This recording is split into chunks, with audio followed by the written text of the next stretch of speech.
The base is dropped on a new edition of Soccer Down Here. It is a Tuesday. No Dylan Butler today. He's going to join us tomorrow on Conca Champions final day, where you are going to hear from Matt Lawrey, the Atlanta United Academy director, at the start of hour number 2. Had a chance to catch up with Matt and talk about the Generation Adidas tournament, to talk about the academy and how it's dealt with all of the changes from the old DA from U.S. Soccer to MLS Next, dealing with that in the midst of a pandemic and everything going on, player development, all the relationships between the academy, the twos, the first team.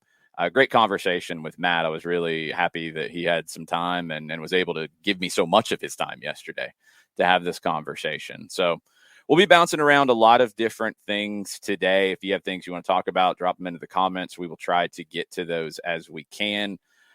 We will be ending right at 11 today because I got to get on the road to Macon, Georgia, to Mercer University, 5-star stadium. 2 games tonight. Single A public is what I'm calling with Luke Winstall. We have 2 teams on the girls' side who both scored 177 goals this season and went 22-1.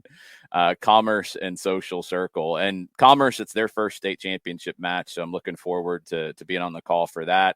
And then Dalton Academy, which is a brand new school, first year, I think, in existence as a school. They are playing tonight in the boys single A public final, and they're playing Drew Charter from DeKalb County. So looking forward to that as well. Rory Alvarez is the coach for Dalton Academy, somebody that I've known from playing around in the local teams. I think he spent some time with the Silverbacks reserves at one point, went to Dalton State, and first-year coach, first-year school, first state championship match tonight. So that's going to be fun. You can watch those on the NFHS network. You can subscribe. You can get all the games this week. Class A Private is over at McEachern. You've got Justin Hanover and Chris Mooneyham on the call there. Our very own Nick Alifi will be on the call tomorrow night with Mooneyham from McEachern. And Jessica Charman will be on the call tomorrow night with Luke Winstall in Macon, because John and I will be on the call for the twos in Kennesaw. And then Thursday and Friday, you get doubleheaders, Justin and Chris and McEachern, and then Luke and I down in Macon, and it's going to be a wild week. So if I am distracted or off because I'm thinking about goal scorers who have over 100 goals in a high school season rather than Champions League today, well, that's why. It's a hectic time. Ivy Tolbert scored 102 goals this season. She's a sophomore. Absolutely crazy. Well, how many did she score as a freshman? 60-something. She's got like 166 goals in her career, and she's a sophomore. That's insane. Crazy. It's insane. But, crazy. But that's what's going on right now. But no, to get to the end of the season when it comes to Georgia high school soccer and seeing all of the communities coming together in the last game of the year. 4 teams from Whitfield County, Dalton Academy, and the 2 Whitfields, Northeast and Southwest Whitfield. That one I'm really looking forward to down the line. Southeast and Northwest. Southeast, Northwest, yes. Yeah, that's on Thursday night in Macon, and then Dalton on Friday with Lassiter, both on the boys' side. Marist on the girls' side in action. Lassiter's got a doubleheader on Friday with boys and girls, and Jarrett Smith is very unhappy that a Cobb County school has a doubleheader on the boys and the girls' finals on Friday. It's not just me. The entire Twitch pitch has a lot of Cobb County pettiness. I do not own this. There's a lot of people who feel this way in the Twitch pitch. Okay. So I will. Also, today's episode is apparently brought to us by Pizza Hut, the number 1 location for date nights. It's not. It's not. Should be taking a shot for a comment that ridiculous. It's too early for that. All right. Let's get into some of the news of the day. It was announced yesterday. We didn't talk about it on Soccer Over There. Bayern and Manchester City will play in a USA Cup match. I'd love to see what that trophy is going to look like at Lambeau Field in Green Bay, Wisconsin. I don't think it's very wide, so I don't know how that's going to work, but okay. Cool, I guess. whatever. I mean, money. I really don't have any other explanation. I mean, yes, it's preseason for these teams. Yes, they'll be training, and that's the important thing. These games, it's a cash grab. It's different. They've never played a soccer match at Lambeau Field ever.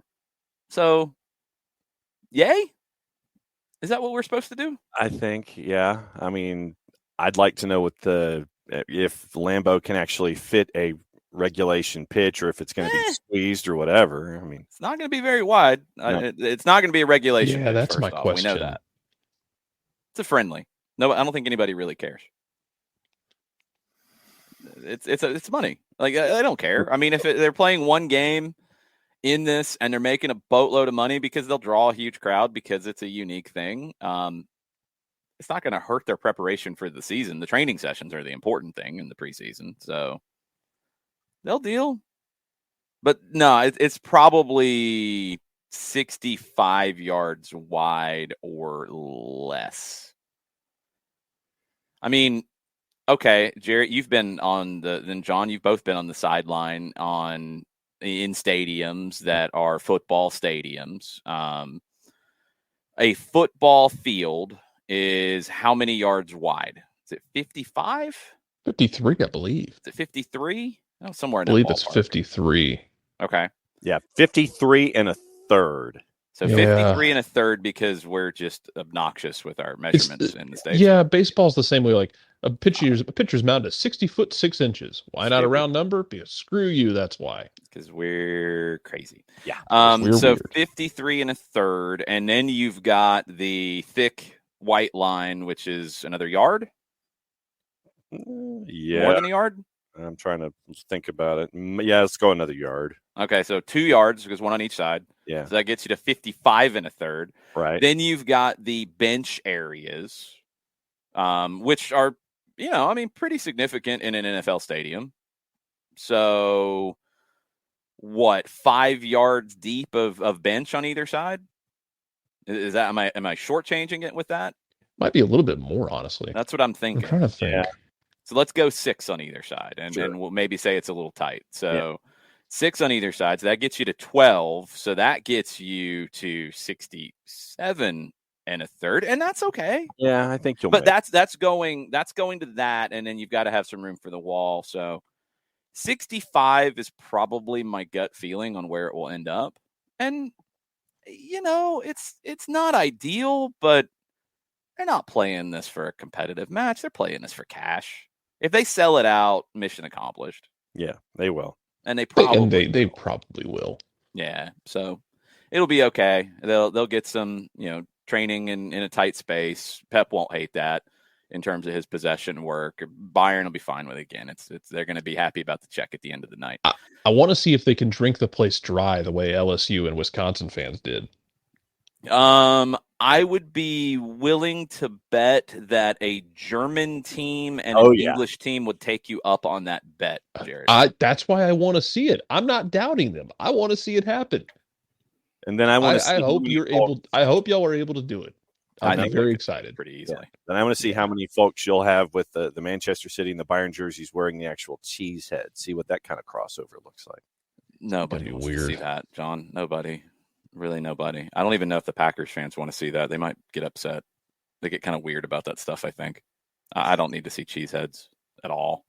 Other general soccer news, Matias Almeida is in Greece. He has been photographed in Greece to sign his deal with AEK Athens, if I could say it correctly.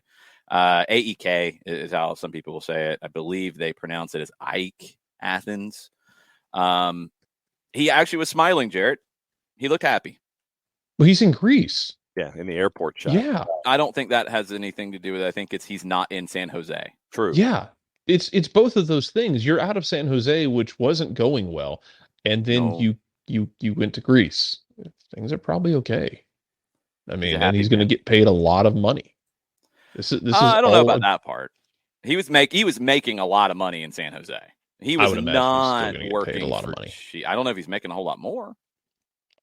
I don't think that's the issue. I really don't. I think it is he knows that the club will spend more than the Quakes did. Yes. But I mean, it doesn't even have to be more than he was making. That's not my point. The point is, he could be making the same amount. He could be making a little bit less. He's still making good money, and he's not in San Jose, and he's in Greece. All of these things are happy things for him. Good on him. I hope he's happy. We'll see how long he lasts. We'll see how long that goes. Be interested to see his style in the Greek Get Super him into League. Champions League, and just so I can laugh at everyone in the universe, because that's kind of what I need.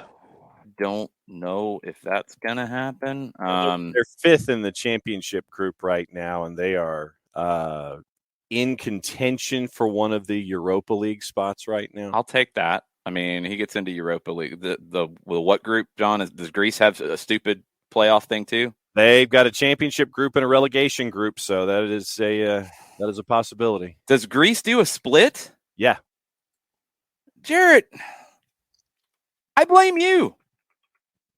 It's not my fault. It is your fault. You. How is it my fault that the Greeks looked at the Scots and went, "Yeah, sure, why not"? I think you got and for the all Greeks. For all I know, and I don't know this, for all I know, the Greeks have been doing it for longer. That might be true. 14 clubs in the Super League. They play each other in a 26-game home and away, which, okay, you're playing every team home and away, 26, that's fine. Into the season, the top 6 face each other in a 10-game championship round. So it is a double split, a super split. They do home and away in that round, and that also determines the champions and the Champions League and the Europa League and the Europa Conference League and all that. The bottom 8, so it's not an exact split because it's Greece and they're not going to do it the way that Scotland would do it. Bottom 8 face each other in play-outs to decide who gets relegated. So this is even more ridiculous. The last two, the 2 losers of the play-outs will go to the second division. Top 2 from Super League 2 are promoted. They can tweak all that, but I think that's how it goes here. So the winner goes to the Champions League. This was before things changed. The first qualifying round is where they went into. Maybe they go into the second now. I'm not sure. And then Europa League and Europa Conference and all that, and a European berth for the Greek Cup winner. So, yeah, this is absurd. You want to talk about MLS playoffs? There's a bunch of other countries that can't say a word. Yeah, and so right now he's 2 points out of the Europa League spot, the second Europa League spot, because there might be a better chance because PAOK and Panathinaikos are playing for the Greek Cup. So with them right now in 2 and 3, one of those winning the Greek Cup would get in already. So Ike has a chance. Could bump a spot down. Yeah, so Ike is in that fight for that second spot right now as things stand, even before the Greek Cup is in. So you could see Ike and Matias Almeida in the Europa League.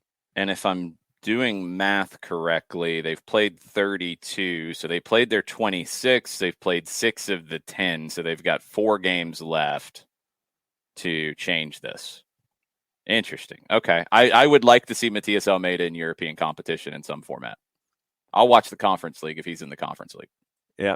And Ike has had some up and down form, and they needed to stop the bleeding, I guess. And that was why they've got Almeida in with 4 matches to go.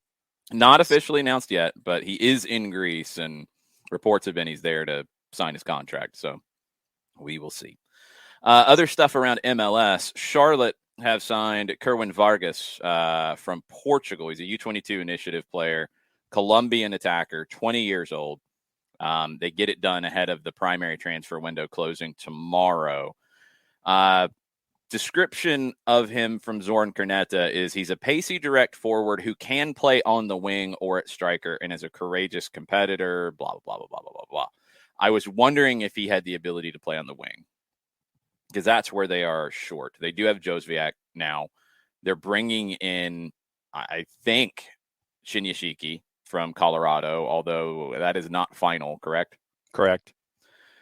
And they've got 2 forwards already, and they've got Mackenzie Gaines, and they've got Vinicius Mello, who's been injured. So if he can play on the wing and he can give them the opportunity to play 4-3-3, and Rios would then go to the bench, and Vargas would go to the wing along with Josviak on the other side, and Swiderski up top, then you might get to where Miguel Angel Ramirez wants to get with this team.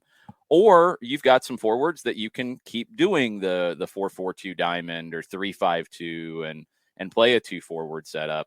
He's at least got more options now, Jarrett. He does. And it's going to be interesting to see how he plays it out. I mean, and not really much else to build on that other than they needed bodies, and they needed bodies who could come in and compete and try and take opportunities. And now he's got that. It's a matter of how he wants to set it up. And as we've seen, he can get pretty damn creative with how he sets it up. Now we just have to see it kind of executed in the actual game state. I think they needed more than just bodies. They needed certain kinds of bodies who can play certain positions. And that's why I think Vargas's ability to play wide is critical, because they just don't have a lot of options there. And there's going to be some teams that Ramirez will need that width. And if Vargas can give you that, okay, it'll get interesting. He's 20, he's young. So we'll have to see how long it takes him to adapt and all of that. But he will be joining Charlotte once they get their visa and all that sorted out.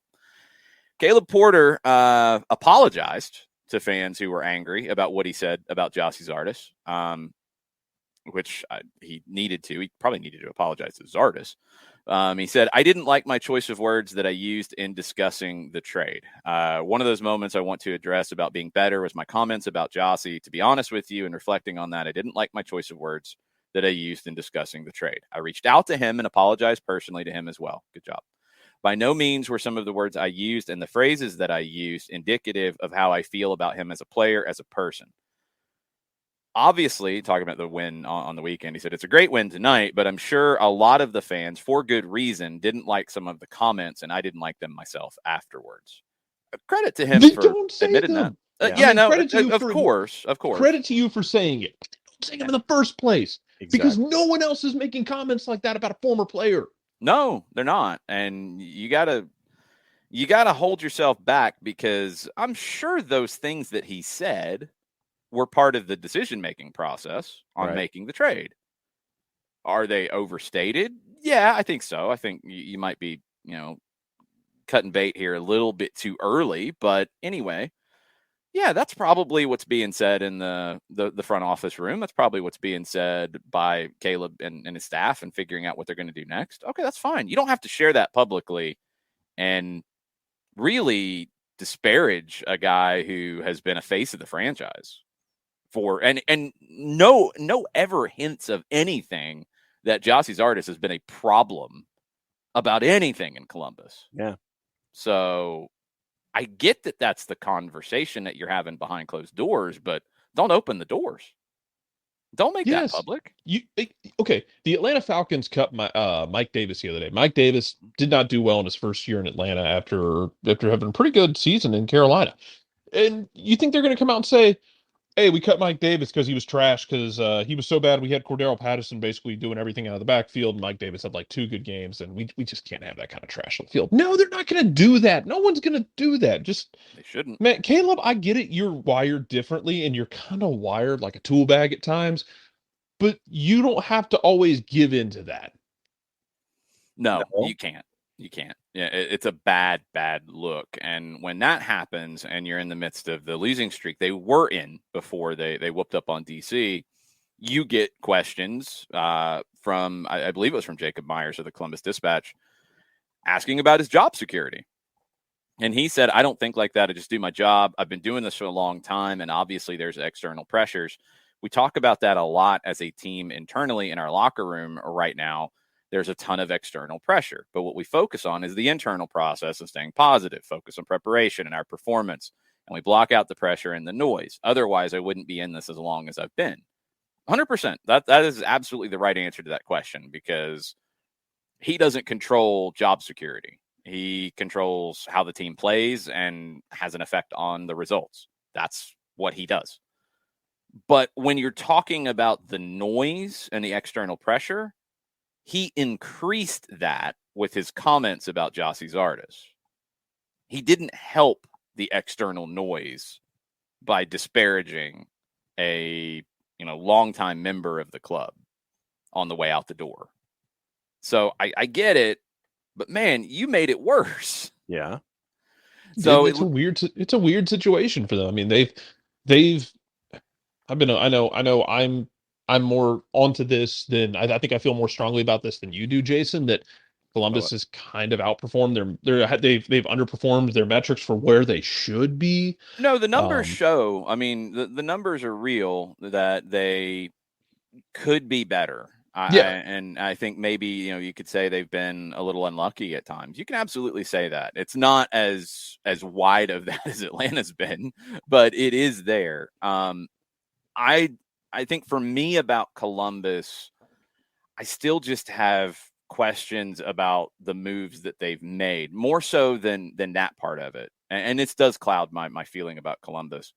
You were struggling to score goals and you trade Gyasi Zardes, and I don't think he's slipped in a big way. I just don't. I'm not seeing every training session. Look, maybe Caleb and his staff saw something different. I'm not seeing that. It's a bold move to trade away a longtime successful striker when you're not scoring goals regularly. It's a bold move to convert a designated player winger, or at least that's when you brought him in, Pedro Santos, to a left back. That's a bold move. That could work, and he played really well this past weekend. But is he a good enough defender to play that spot? They have traded away a bunch of center backs. They keep rolling with Jonathan Mensah, who has been very good, but they keep turning back to Josh Williams, and credit to Josh Williams for continually winning the job. But young center backs have continually been moved to. What is the deal with Columbus sending everybody to Colorado, by the way? Everybody. They send everybody to Colorado. Well, they heard it's the Island of Misfit Toys, and they're like, cool, great. That's our local goodwill. Nice work, everybody. Columbus is Colorado Rapids franchise. Like, that's their farm team. Yeah, Columbus West. It's Colorado East would be the other way, because it's Columbus sending everybody up to Colorado. It's the Lanús Atlanta United relationship, but within the same country. It's bizarre. It's weird. I have questions about those things. I don't know if Columbus is a playoff team in the East because of the competition that the East is going to have this year. We'll see. Well, and outside of that, yes, Caleb Porter has apologized for the comments he made about Gyasi Zardes, but those comments are now in the ether regardless. And if you are a player and Columbus comes calling to your agent, in that player's mind and in that agent's mind are those comments. I think they're going to be there. It's like, why would I go to a place where the manager, when he's upset with me, says things like this publicly? And so I think not only when he's upset with me, when he gets rid of me, he kicks me out the door, almost literally. And so why would I go play for a manager who says things like that? Those comments are out there now. It's not going to help where there's competition. Yeah, it's not going to help. We'll see where it goes. But Columbus did get a win on the weekend. They did get goals. They beat DC at home 3-0. Chicago, we talked about this last night on Soccer Over There. We didn't add the point that Jairo Torres, their signing from Atlas, is in Chicago now. Chris Mueller could be in Chicago very, very soon, and reportedly could be available for this weekend's match. Mueller and Torres could both be available for this weekend's match at Mercedes-Benz Stadium. Yeah. Yes, Jerry. I think they have Orlando coming up too, by the way. Yeah. That's going to be fun. Irony alert. Nah. I mean, honestly, it ain't that big of a deal. Mueller, 25 years old, was at Hibs for half a season. Didn't do well in the second half of the season for Orlando last year. Orlando they did offer him a deal because they did keep his rights. So we know that they offered him a new contract. He didn't accept it. He went to Hibs, signed a pre-contract, and then was on the fringes of everything the second half of last year because he's on the way out the door. And it just was awkward all the way around. His form has dipped. He's going to Chicago. We'll see how that works out for him. And Chicago's now adding a couple of wingers with, Torres with a very good pedigree coming from Atlas, defending Liga MX champs, and Mueller, who has had success in this league. As good as Chicago's been defensively early this year and their attack has been woeful, maybe that changes a bit with these additions.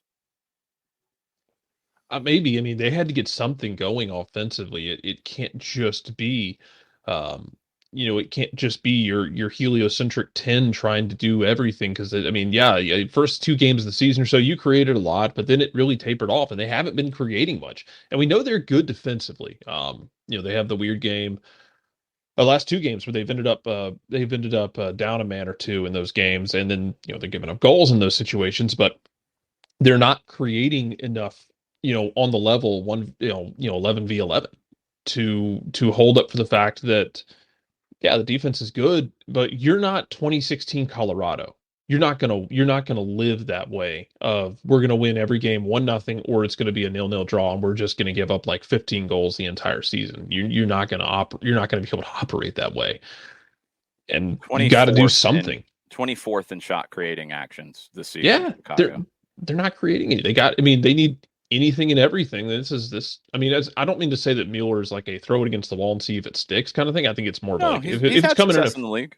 exactly. I mean, you're bringing in a guy who's had success in the league, and you're seeing if he can kind of reacquire it in a new situation, because Orlando wasn't working. Hibbs is a weird situation. Jason Nix. To your question, Hibbs was weird. Hibbs is actively weird. He got recruited by the manager Jack Ross last summer. Was one of Ross's first signings. Signed on a pre-contract. By the time he got there in January, Ross was already gone. Sean Maloney had been installed as the second head coach of the year. Now Maloney's been fired. He had played 15 times for Maloney, had 1 goal. He didn't fit, and he wasn't performing when he was in the games. Yeah, and I don't think he performed well. No. Before going there either. I feel like it's been a downhill slide for him right now. I feel like he was just playing out the string in Orlando, like just trying to get to the end of the contract. Yeah, I mean, even before that, it felt like maybe he was thinking too much about a big move that didn't necessarily materialize, because I don't think going to Hibbs is a big move, and it just distracted is what it felt like. He wasn't effective really at all last season. So it's just the situation that happens sometimes when you start looking ahead. Sometimes you take your eye off the ball, and now he's back, so he gets to restart. He's still young enough. He can have a great career in this league. He can potentially go back overseas, but he's got to come back here and put his head down and work. And he's going to go into a team that is very good defensively, has a good base. It's going to be about him creating. And we've seen him do that in this league before. And he's got another winger on the other side in Torres, and he's got Shaqiri in his team, and he's got Kasper Shabilka up top. That's a lot of good pieces now. My question about Chicago at the beginning of the season was, who is Shaqiri going to play with? Who is he going to be able to combine with? Now he's got a couple more weapons, and Ezra Hendrickson's going to have to settle in on what the best group is for them going forward. It's going to take a minute. They're not going to be at their best straight away. But now at least they've got a few different kinds of weapons around Shaqiri. So it's not asking him to do every single possible thing imaginable. But coming into the match this weekend, you won't have Duran, and you won't have Sejos. So it's two things that Ezra Hendrickson has to figure out this weekend as well. Even though you're adding these pieces like Mueller, you've got to figure out what to do with the 2 that you're not going to have too. Yeah, 2 red cards in the last match where they lost to the Red Bulls at home.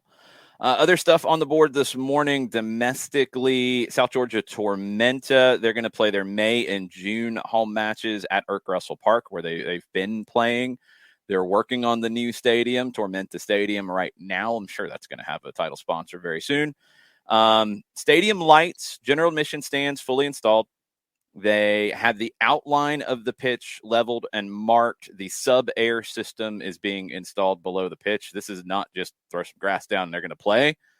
There's not a whole lot of places that have a sub-air system, especially when you're talking about a USL League One club. That's significant. That's going to take about a month. Then the irrigation system and the sod. So the next 2 months of construction, you're going to see all that happen, the drainage system, the natural grass surface be put down, a temporary press box, temporary locker rooms. It's a lot like CHI Memorial Stadium in Chattanooga, where it's going to go up kind of in phases. They're expected to play there this season in USL League One, maybe USL League Two, W League, that stuff as well, but that the timelines are going to be a little more dependent there. But this was announced Monday that they are making progress. I know they've had some delays. I think they had some weather delays, if I'm not mistaken, on this, and that's pushed it back further than they wanted to be. But this is going to be a jewel for soccer in the state, and can't wait to see it when it's at least even partially done and it's open for business. Yeah, Darren Van Tassel's been on with us in the past, and he has mentioned the idea of hosting international teams for friendlies, having competitions. And this is just, when all of this stuff that we're seeing that is going into the facility there in Statesboro is proof that from day one, Darren has meant business, and he wants Statesboro to be a hub for the sport. And, if you can bring in big name teams to come in and sit there and have friendlies against Tormenta and things like that, you build a facility like this, you build it, they will come. Yes, I just used Field of Dreams as a part of this, but yeah, they ain't messing around in Statesboro, and you're seeing that. And one of the local TV stations, by the way, I think has installed a camera. So if you want to keep an eye on things over the next couple of months, WJCL TV, I think, has a camera there in Statesboro, so you can see the continued growth and all of the build. Very cool. We will be down there when it is open for business. Looking forward to seeing it. NWSL news, Ben Olsen stepping down as Washington Spirit president. Now, he was brought in by, I think, through people with, or he had a relationship with Steve Baldwin, the controlling owner before, who is not the controlling owner now. He stepped down as CEO. Ben Olsen came in as the president in September of 2021 in the midst of every single imaginable crisis that he could walk into. He did. It's the meme. He walks in with the pizza and everything's on fire. And he did pretty well. They did win a championship. Mm-hmm. And he righted the ship in a lot of ways. And now they have new ownership. And it sounds like the new ownership wants to go in their own direction with a club president. So Ben Olsen is stepping aside. Andy Sullivan, captain of the team, said, Ben joined us at possibly our worst time and under difficult circumstances. He boldly embraced that and ultimately helped us win our first NWSL championship. I hope we can stay connected to him in whatever he does next. I think people have a very bad rap on Ben Olsen, and it is so incredibly wrong. I think he is one of the good guys of American soccer who has spent the majority of his career. I mean, he's almost an MLS lifer. He was at Virginia the first couple of years of the league, and he spent maybe a year at Nottingham Forest and then wrecked his ankle and came back to DC, played, immediately joined the coaching staff, immediately got thrust into an interim role in his first year as an assistant, and then stayed for a long time and had, honestly, probably about as much success as you could have with the way that team was being constructed at the time. Very up and down, not much resources being put into it as they were playing out the string at RFK. And then he took this job on, which not many people were walking in that door at that time with all of the chaos. And he got a lot of things moving forward and sorted out. Really curious to see what Ben Olsen's next step is. I honestly believe he's one of the good guys in American soccer. And I hope there's more respect for Ben Olsen pretty soon. And, you feel what you want about him tactically as a coach, but he is I think a real loyal American soccer person. He was very loyal to DC United. And I think that loyalty spread over to soccer in the district as a whole by taking this job on and fixing a lot of things. No, I think you're spot on there. I think that, as someone who is as embedded in the fabric of the DC soccer scene as Ben Olsen is, he saw a franchise that is a part of the soccer scene there and attached himself to it. And it's like, okay, I know what the Spirit mean to the DC region. And so going over there, helping them out with his experience, with his knowledge on a bunch of different levels when it comes to having a part in a franchise that Ben has, then attaching himself to the Spirit. I think, and I hope that if folks going in had a bad feeling about how things ended at DC with what he did with Washington. I'm hoping that changed things, even though for a lot of us it reinforced who we thought Ben Olsen was as an individual in helping out the Spirit with this situation. I hope that it turned some ideas, even though it reinforced what I think we already knew. If I was a decision maker at DC United, I would be finding a role for Ben Olsen. And if that's in the academy, if that's in a kind of player development role that can cross paths between academy, between the second team, between the first team, I'm keeping him in the club. I'm keeping him in the district. That I think is essential. We'll see what happens. But if you're looking for a good person to hire in your club in probably quite a few different roles, if he takes on a president role in an NWSL team that's a mess, you might want to consider talking to Ben Olsen. I hope he gets the respect that he deserves. Let's move over to Europe with the stuff going on today. Champions League, Liverpool in Spain to face Villarreal. Manchester City tomorrow facing Real Madrid. Real Madrid not happy, kind of, about the referee assignment for the second leg. It is Daniele Orsato, who is considered one of the best referees in UEFA, referee of the year in 2020 by IFFHS. However, Madrid's last two Champions League eliminations, he was the referee in charge. So you start talking about superstitions. They're not happy about the Italian referee here in this one. Maybe Carlo's happy because he's got a compatriot holding the whistle in this one. I don't know. Reports that Kyle Walker is back in training ahead of the match for Manchester City, and also Carlo Ancelotti has said that David Alaba will not play against Manchester City. Now, today, Liverpool, 2-0 lead against Villarreal. The absurd comments about Villarreal is an embarrassment to being here, and they shouldn't be here, and they're not very good, all that kind of garbage. They've beaten some really good teams to be here. They are up against it in this game. Jurgen Klopp says that Liverpool have to be ready to suffer. Ready to suffer is the quote. He also said suffering doesn't mean you suffer for long. It means you suffer, and he clicked his fingers, and then react. That's what Liverpool's going to have to do here, Jarrett, because we know what Villarreal can do defensively. We know how organized they will be. We know how good of a coach Unai Emery is.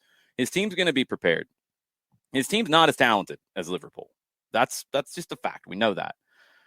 They're going to be difficult to break down, but at some point, Villarreal is going to have to get forward, and they're going to have to open up more. They are missing Gerard Moreno today, and that's going to hurt them in a massive way. Liverpool knows that it's going to be difficult. They know that crowd is going to be roaring at Villarreal, and they're going to have those moments where they suffer. But you have to react to it and get out of it. That's a great quote from Jurgen Klopp detailing that. Well, we talk about this a lot. I feel like that when teams get into second legs, there is going to be suffering. And you don't mean it in a bad way. It's just kind of part of how things go. There's going to be tough moments. And personally, I like to approach it in the same way of most second legs, and that I'm approaching it in segments. And I know John's talked about breaking it down into 30-minute segments. I mean, sometimes I break it down more so. I want to come out and get established, get organized defensively, make sure that off the bat we're not giving up something quickly. We're feeling comfortable. Let's get our legs under us, and and if they are sitting back, let's start moving and let's start playing our game comfortably and getting into where we need to be and survive those first 15 minutes, call it. And then get through those first 15 minutes when the adrenaline is going to be pumping at full bore and everybody just feels like, you get in that situation where you're playing in any sport and you get the adrenaline running and it feels like you have unlimited endurance and everything is just on a full high. You got to survive that. And Villarreal is going to have to balance it as well. They can't, they're. I know they're very organized defensively. They're going to have to get forward. They're going to want that early goal to kind of unsettle things because that stadium will collapse under the weight of its own insanity if they're able to get something early and put the pressure on Liverpool. But Liverpool's going to have to manage it. They're going to have to manage some pressure, and I think they're very good at doing that. And then you take your chances when you get them to try and kill this thing off if you're Liverpool. Because, to your point, yeah, they're a more talented team. They're also an absurdly well-coached team. So I'm expecting Liverpool to get this done. Will it be pretty? Not necessarily, but just because they don't win this thing like 2-1, 2-0, 1-0, just because they might scrape by the skin of their teeth on this doesn't make them a bad team. It doesn't make them a failure. It doesn't say anything bad about Liverpool or Klopp at all. It's going to be tricky.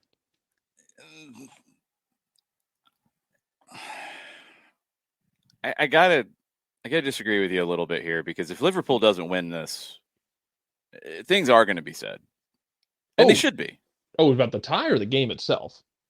Because I think they get the tie done, and I think no matter the game how you get it I'm done. talking about the tie. Sorry, I'm talking about the tie. Okay. If that gets away, the game doesn't matter. Anybody who gets hung up on like, well, they lost the second leg, it means they backed into the final. Shut up. That's what I'm talking. That's what I'm talking about. Sorry, I don't even. No, that's what I'm talking about. Like, I don't want to hear any of that. If they lose the game, just win the tie. And if you win the tie by the skin of your teeth, who gives a damn? Because you won the tie and you moved on. Yes, I don't. It doesn't mean anything bad about Liverpool or Klopp or anything, because Villarreal's a tricky opponent. They have scalped many people to get here. Anybody who says something like that, you don't know the game, and you probably need to just stop. Just stop talking. Just read somebody else. Don't listen to TalkSport anymore, please. Villarreal did lose 2-1 on the road at Alaves in La Liga on the weekend. They made 8 changes to keep players fresh in that one. They had 6 players absent of their training session yesterday. Moreno reportedly is back. I've heard both. I heard he was out, but reportedly he might be back. He's dealing with a hamstring injury. Danjuma is ruled out due to illness. Alberto Moreno is out due to ACL. Yeremy Pino is absent again. So it is going to be somewhat similar to the first leg for Villarreal. Moreno, according to reports, did train yesterday. He might not be able to start. And that will affect the tactics here a little bit, in my opinion, because Villarreal has to get 2. We know that. But they don't have to get 2 in the first 15 minutes. And if they open up to go for 2 early and they don't have Gerard Moreno to start, maybe he's only got 30 in him, they're going to have to be careful. And they can't lose it early. My gut feeling is they play their way. Liverpool doesn't really get caught too much. I think they'll keep numbers back, but they'll press some up high. They just won't get caught overly doing it, I don't think, unless you get into the game. And look, this is why you have a game plan coming in, and you have variant 1, variant 2, variant 3, variant 4. Because let's say Liverpool gets into this and Villarreal's got 3 changes their starting lineup because of injuries and all this stuff, and Villarreal's like, well, we got to be careful here early because we've only got 30 minutes of Moreno. We got to stay in it until we can get him on the pitch. We're going to be careful. And they look cautious and they look nervous. Let's say Liverpool comes into it and says, hey, we're good. We're gonna manage the game. And then you get into it and Villarreal looks nervous early. Jurgen Klopp might unleash the hounds. Yep. And say, let's go for it, because he could feel like he could end it early if Villarreal is stuttering. That's the thing about this. And that's why these are, that's why the great managers get into these situations, because they consider all the possible alternatives. I don't think a beat up Villarreal is going to be able to do it. If it was 1-0, I could absolutely buy them, at least causing a lot of chaos here. 2-0 and having to get out of their comfort zone and not being 100%. I mean, even if Moreno plays, he's dealing with a hamstring injury. He's not going to be himself. And I don't know where else the goals come from consistently. I just don't think they do it. I think it's actually pretty comfortable for Liverpool. I think they get a goal in the first half and they cruise. Maybe Villarreal gets one late. I don't care if it's a draw or not, but I think Liverpool scores in the first half to end it as a competitive semifinal. Yeah, I think that there are too many variables for Villarreal, whether you're talking injury specifically and coming out of your comfort zone here. Yes, Liverpool is on the minus side when it comes to juice boxes, understandably so. I think they're at a minus 133 heading into this one. But with the depth that Jurgen Klopp has and all of the questions that we have for Villarreal, I think that Liverpool takes care of business today and they make their way into the final. I think so too. Last one for you, Jarrett, before we lose you, kind of a crossover La Liga MLS conversation. Fabrizio Romano reported that Sergio Busquets has been approached by MLS clubs. He turned down proposals last summer. He could be an option at the end of next season. He wants to stay, as Xavi considers him still very important for the way that he wants to play. Busquets to MLS, not now, but next summer? Who would do that and why? Okay, he's 34 in July. So he'd be 35 by the time he gets here. Yes. I don't want to. I don't know, man. I don't know how to phrase this other than the way to make it sound like I'm slandering the man. I'm not trying to slander the man, but I got Blaise Matuidi thoughts running through my head, dude. I don't. I'll tell you what thoughts I got. I got Andrea Pirlo thoughts because of the role and the style. Like the traffic cone. If you go get him, and that's one of the criticisms of Busquets today at Barcelona is the pace of the game and defensively. On the ball, he gets that way to play as well as anybody who's ever played it. Sergio Busquets is one of the best holding midfielders of all time. Yes. Love his game. Absolutely love his game. He is the essential metronome for the way a team like Barcelona plays. He's not very mobile. We know how MLS plays. We know how those games go. You have to, if you're going to bring him in, and I'm not going to lie, the team, and I don't know if he would want to go there or not. I don't know what Busquets' personality is. He's not a superstar in the same sense as some other guys are, but he is the prototypical Kansas City holding midfielder because they go get everybody from Barcelona. They've generally went from guys from the B team and guys who didn't quite make it. Almataflow is telling me to put respect on people. Sorry. No, so. And that's what I'm saying. Like I have the utmost MLS respect Pirlo. for Busquets. And he's right. Pirlo is a better thought. The reason I said it popped into my head as a Matuidi thing, and that's the first thing that popped in my head, was because I watched Blaise Matuidi look like somebody standing in the middle of the freeway at times where he was not fast enough. But I know it's the play style. Mataflows, you're right. And Jason, you're right. The play style is more of that like Pirlo not being able to keep up with it. Matuidi, well, and also NYC not one. Jason Christ didn't want Pirlo. He wanted something else at that time with that team, and he needed something else. And he didn't have the pieces to protect Pirlo. So, like, if you're going to go, hold on, if you're going to go get Busquets, the important thing to it, because can he work in MLS? Yeah, he can. He can at 35. Yeah, he can. I'd love to have him in a team, but if you play him, you've got to protect him. You've got to have somebody do the running for him. You've got to have, honestly, like Atlanta United, you've got to have a Franco Ibarra next to him who's going to do all the defensive work, who's going to do the running, who's going to let Busquets be that metronome in possession and not have to defend in these crazy ways. So that's what you'd have to do to make it work. It's what Caleb Porter did for a time in Portland, where he had, when they did play Darlington Nagbe kind of in that 8 role, he had 2 guys behind him. He had Chara, and then I forget who else was next to Chara, but you had, no, it's not. No. It's not that setup. But no, it's not that, because Nagbe can defend, and you're not putting guys behind him because Busquets is going to be behind everybody. No. He's a part. I'm saying he's part of that's sitting behind the 8, but he's got to have somebody with him. Yeah, they didn't play in that way. I mean, like, honestly, Pirlo is the comparison. I'm not saying he's playing. I'm not saying he's playing. I'm not saying he's playing box to box. Sorry. No. I know that. No. You're not understanding where I'm at here. The thing, what I'm saying, Jarrett, is he would be the holding midfielder. Yes. He would be the 6. You would have to play a double pivot. There's no way you could play Busquets by himself. You'd have to play a double pivot with 2 6s. And you have to play somebody with him who is mobile and is a good defender to basically run for him. think about more I think we're on the same page, but on different channels. Because I get what you mean. Like you're gonna have somebody next to him and basically playing 2 6s. I get what you mean. I don't think I explained it very well on my end. Yeah.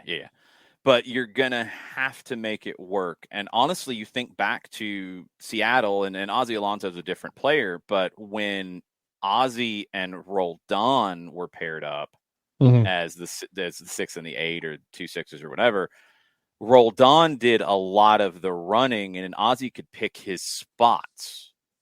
And we saw a different Ozzie here in Atlanta. You saw a little bit different Ozzie in Minnesota. But that worked really well. You've got to pair him up. And Juventus did this with Pirlo before he came. You had to pair him up with somebody. I think it was actually Matuidi, which is funny. You've got to pair him up with somebody. Can he work in this league? Yes. Is he worth paying the money it's going to take to bring him in?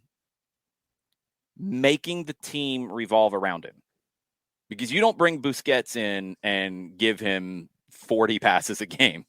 That's not why he's coming in. You're bringing Busquets in to be involved in 80 to 90 passes a game. You're bringing Busquets into a possession team. You're bringing Busquets into a team that can play a 4-2-3-1, 4-2-1-3, 4-3-3 kind of shape, but with a partner. That's not everybody. GH is asking if it could be here with Atlanta United. It could be. It absolutely could be. But then you would be moving on from Sosa, because I don't think at this point you would have Sosa be an understudy to him. And I don't know if Sosa and Busquets would work. Although this year we have seen more from Sosa in terms of being more mobile and pressing higher up the field. Maybe that's a little bit of the Alonso influence on Sosa. We'll see. It could. It's not insane, but it's going to be an expensive move. Atlanta generally hasn't gone for a designated player at that age. You probably got a year of him. And if you bring him in next summer, you'd get maybe 18 months.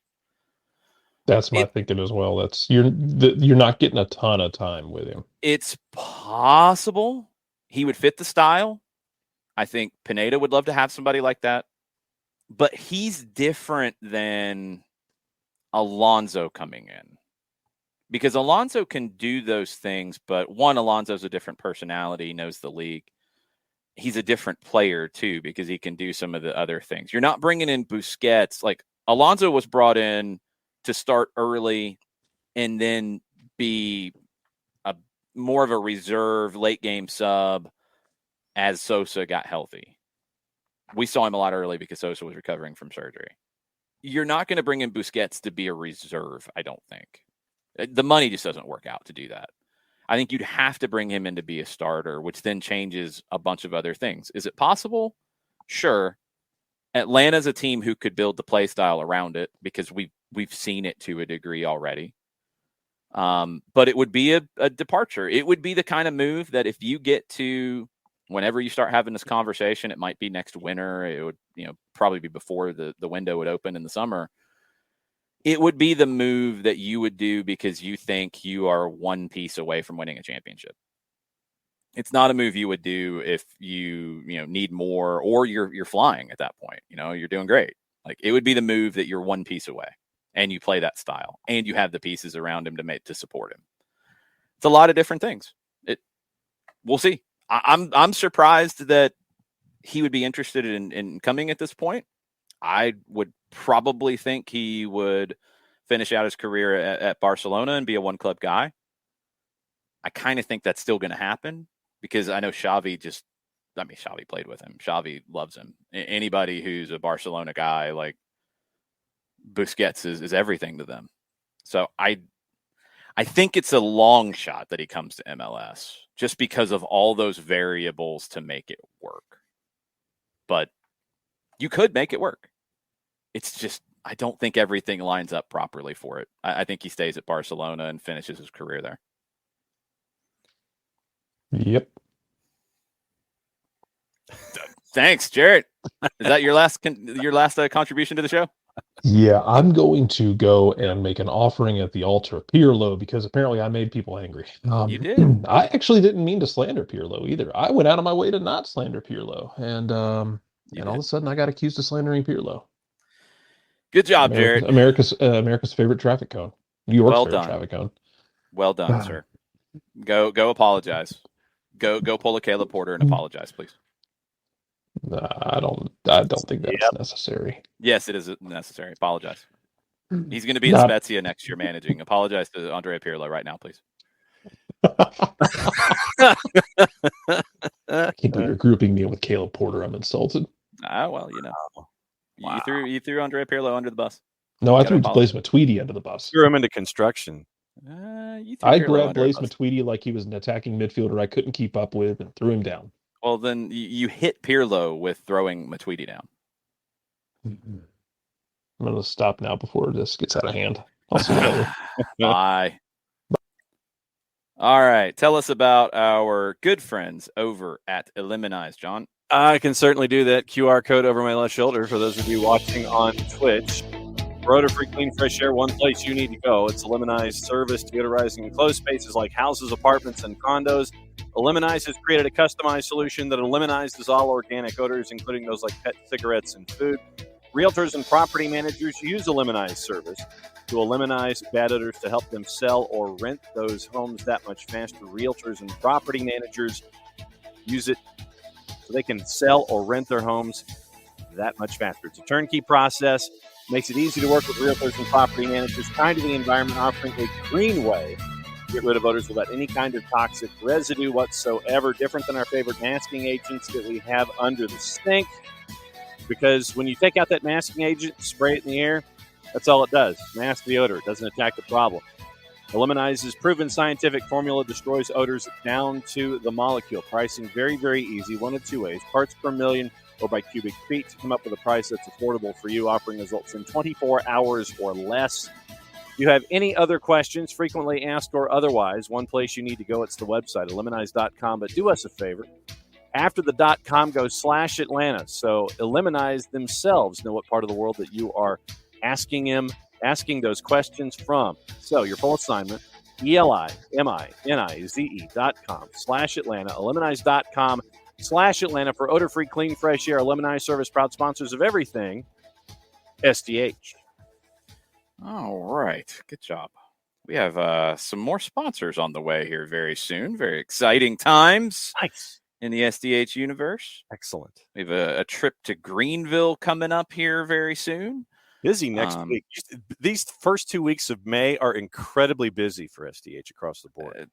John, the whole month is busy for me, man. It's going to be crazy. I was just present tense. It's going to be anyway.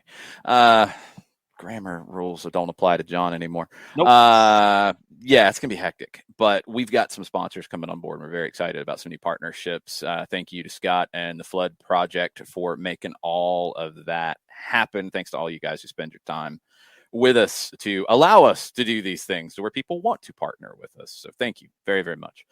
I'm going to cue this up. It might take just a second because it's a little bit longer interview than we typically drop into the show recorded. It was a long one with Matt Lawrey yesterday. Had a chance to catch up with Matt. First time he has been on Soccer Down Here since taking over as the Academy Director for Atlanta United. There were a lot of questions during the Generation Adidas Cup about how the teams were doing, what was going on, and not all the games were being streamed. The knockout games were. It was kind of a mishmash of what was being aired for the Generation Adidas Cup. So I said that I would try to reach out and have kind of a recap of that. And we talk about Generation Adidas Cup, and that's where we started the conversation. But we bounced around to a lot of different things about just the academy, about the role, about the relationships within the club.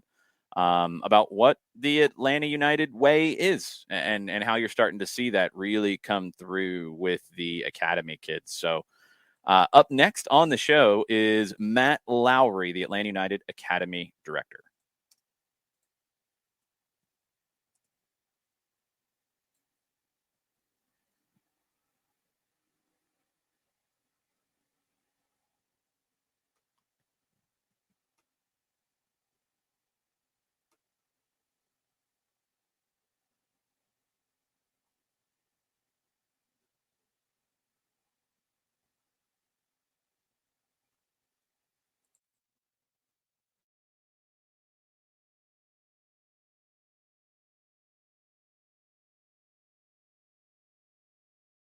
Let's try that again. I don't know why the sound is completely gone from that. That makes no sense whatsoever. Give me a minute and I'll try to work on this and figure this out, because that is the most bizarre thing I have seen.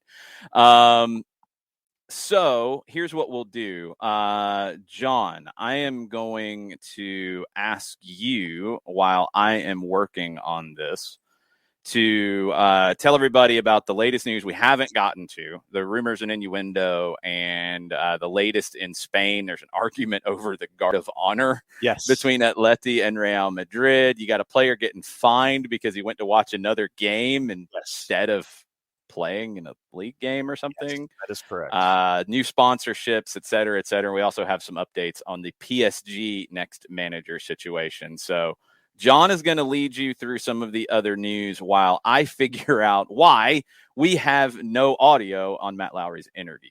Take it away, John. We'll certainly do that. We've also got a developing story out of Britain from our friend Martin Ziegler over at the Times, from Ziegler, Lawton, Swinford, and Dickinson. And this also goes behind a paywall, but we'll give you the greatest hits.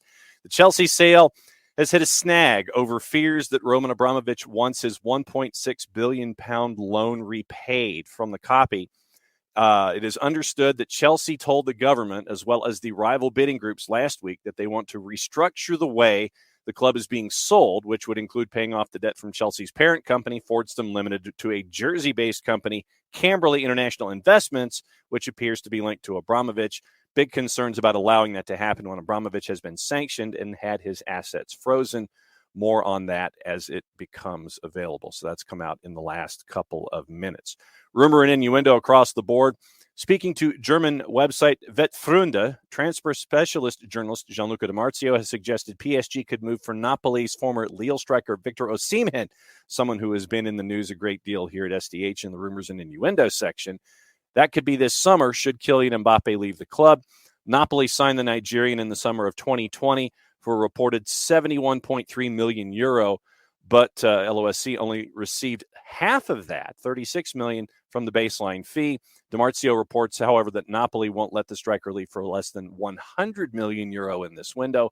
Arsenal and Newcastle are also tracking the player. Indeed, Ignacio Genwarde reported earlier this year that the latter, meaning Newcastle, tried to sign the 23-year-old in January, but Napoli refused to start talks of any kind.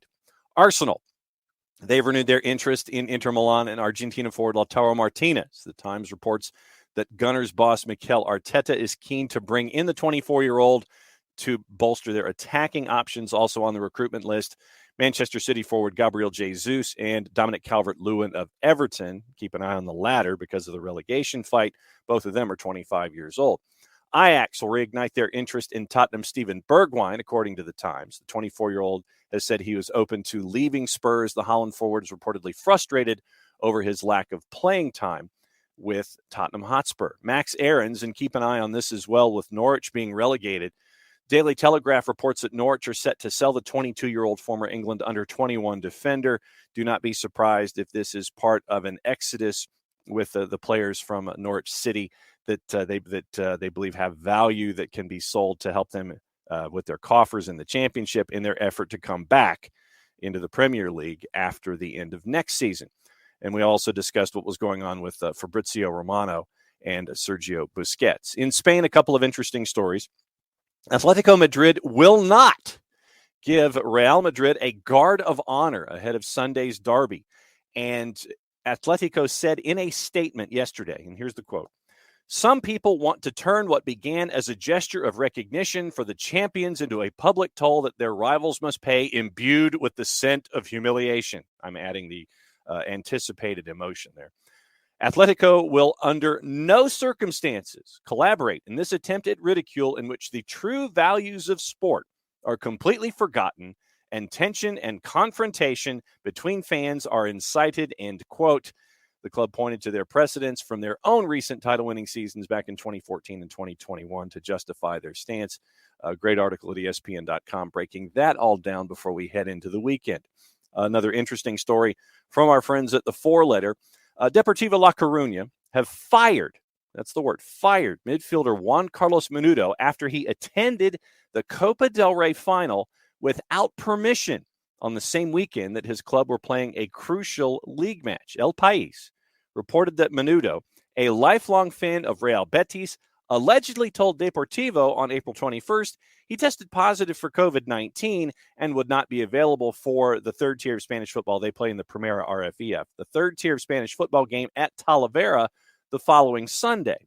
2 days later, Deportivo were surprised to discover that the 30-year-old was in his home city of Seville watching Betis beat Valencia on penalties in the Copa final to watch Betis lift their first trophy in 17 years.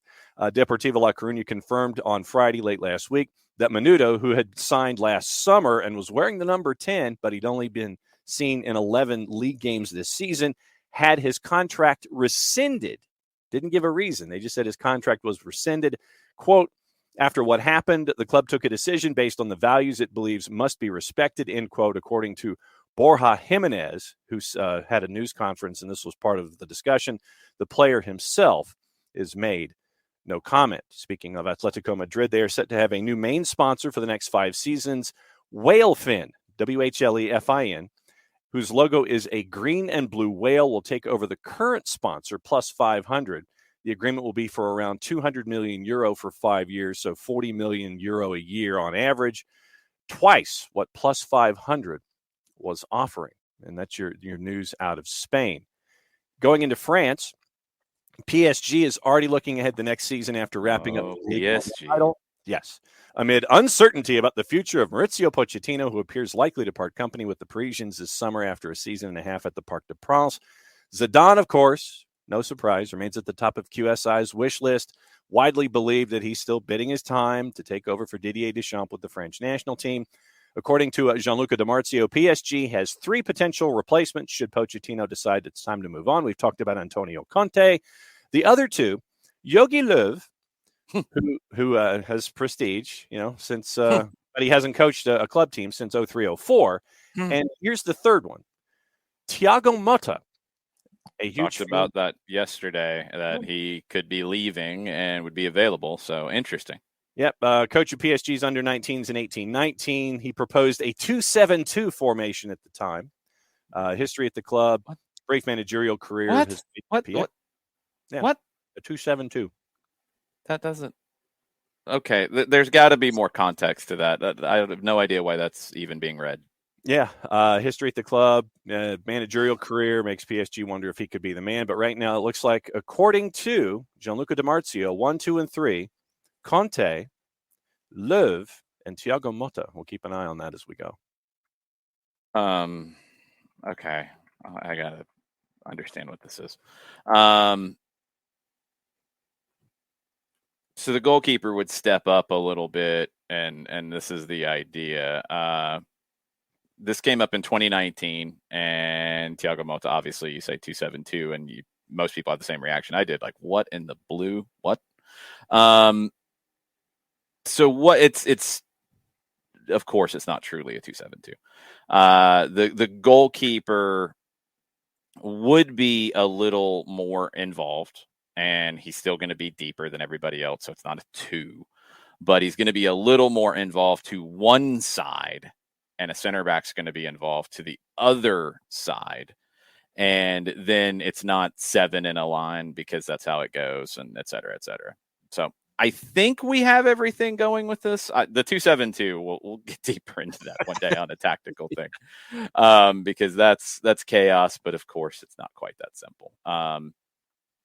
It's a horizontal way of looking at things. Modify. It's not quite that simple. We'll break it down in a different way. So let's try this again with Matt Lawrey. I think we have the file all functioning now. I have no idea why it didn't want to work the first time, but we're going to find out if it works this time. And if not, you're just going to hear the full audio version, which will be released later as a separate podcast for people who maybe didn't see the live show or didn't get a chance to listen. So here's Atlanta United Academy Director Matt Lawrey.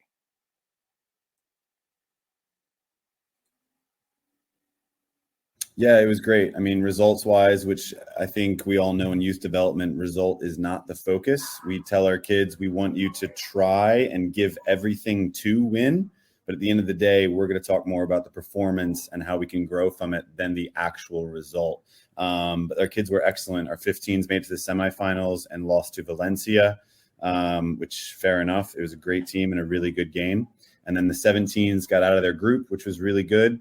And then lost to Inter Miami 2-1 in the knockout round. But again, results, we're going to come back and take a look more on the performances, the individual performances, the team performances. And we were really, really excited and happy more in the 15s of the potential that's there. They're still young. They're 14, 15, but there's a lot of potential. And the 17s, and we had Noah Cobb down there who was on the bench against Montreal just the other day. So we had some real talent. And it was fun to see them gel together as a group because the 17s have a crazy spring. A lot are in with the 2s and the reserves. A lot are in with the first team. So to get them back together for a great event like this is always fun. Yeah, let's start with that 17s group because you're right. It's hard to build any continuity with them because so many of them are either, already pros with the 2s or are playing with the 2s, and you bring them together for this. How long did they have to prepare?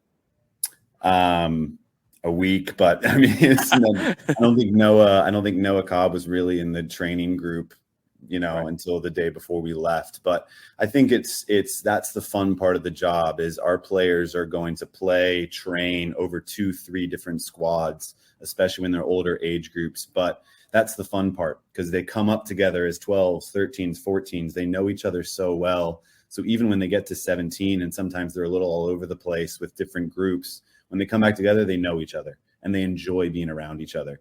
So it's more fun than stressful when they come back. And we don't worry about them gelling too much because, again, they have that history together. And that's the fun part of the job is seeing those groups come back and how much fun they have playing with each other. And one thing that has to make it easier, and this is something that we talk about from the first team down to the second, and I think it applies to the 17s and 15s and on down, is there is an Atlanta United way. Like there is a specific kind of player that I think you guys look for. There's a way that you try to develop them, and there's a way that you want the teams to play from top to bottom, which has to help with that adjustment. Yeah, I hope from the audience and from people that watch the games that they see it, because that's a huge, huge piece of what we do on the day-to-day and week-to-week is making sure our teams are being taught in the same language. They have to hear the same words, hear the same phrases, that similar activities sometimes. So if a player gets moved from the 16s to the 17s, he doesn't have to relearn anything. He hits the ground running. This feels similar to my current team. Sounds like the same coach. I'm hearing the same words, the same triggers. So it's massive that we have the same ethos, all the way from reserves down. The first team is going to adapt coach to coach, but we're getting even closer with Gonzalo. He wants to be part of the academy. He wants a lot of fluidity with the players. So even the first team is becoming a big piece of our puzzle. So it's been really enjoyable. Yeah, it feels like that has been not the missing component, but something that's solidified with Gonzalo in place that, it's definitely more of a straight line all the way through academy, second team, and first team. Yeah, 100%. Again, to speak about Noah Cobb, he trained with the first team for 2 weeks and then jumped on the plane to come to U17 GA Cup. So we had to have good conversations with Gonzalo going in. How was he being used in those sessions? What feedback was he being given? And then making sure that was relative to what we were telling him as well. The development has to be, like you said, the kids need to hear the same things. It needs to be consistent. But we're in a great place as a club right now. Gonzalo has been amazing and bringing that ethos to the club, and it's been great.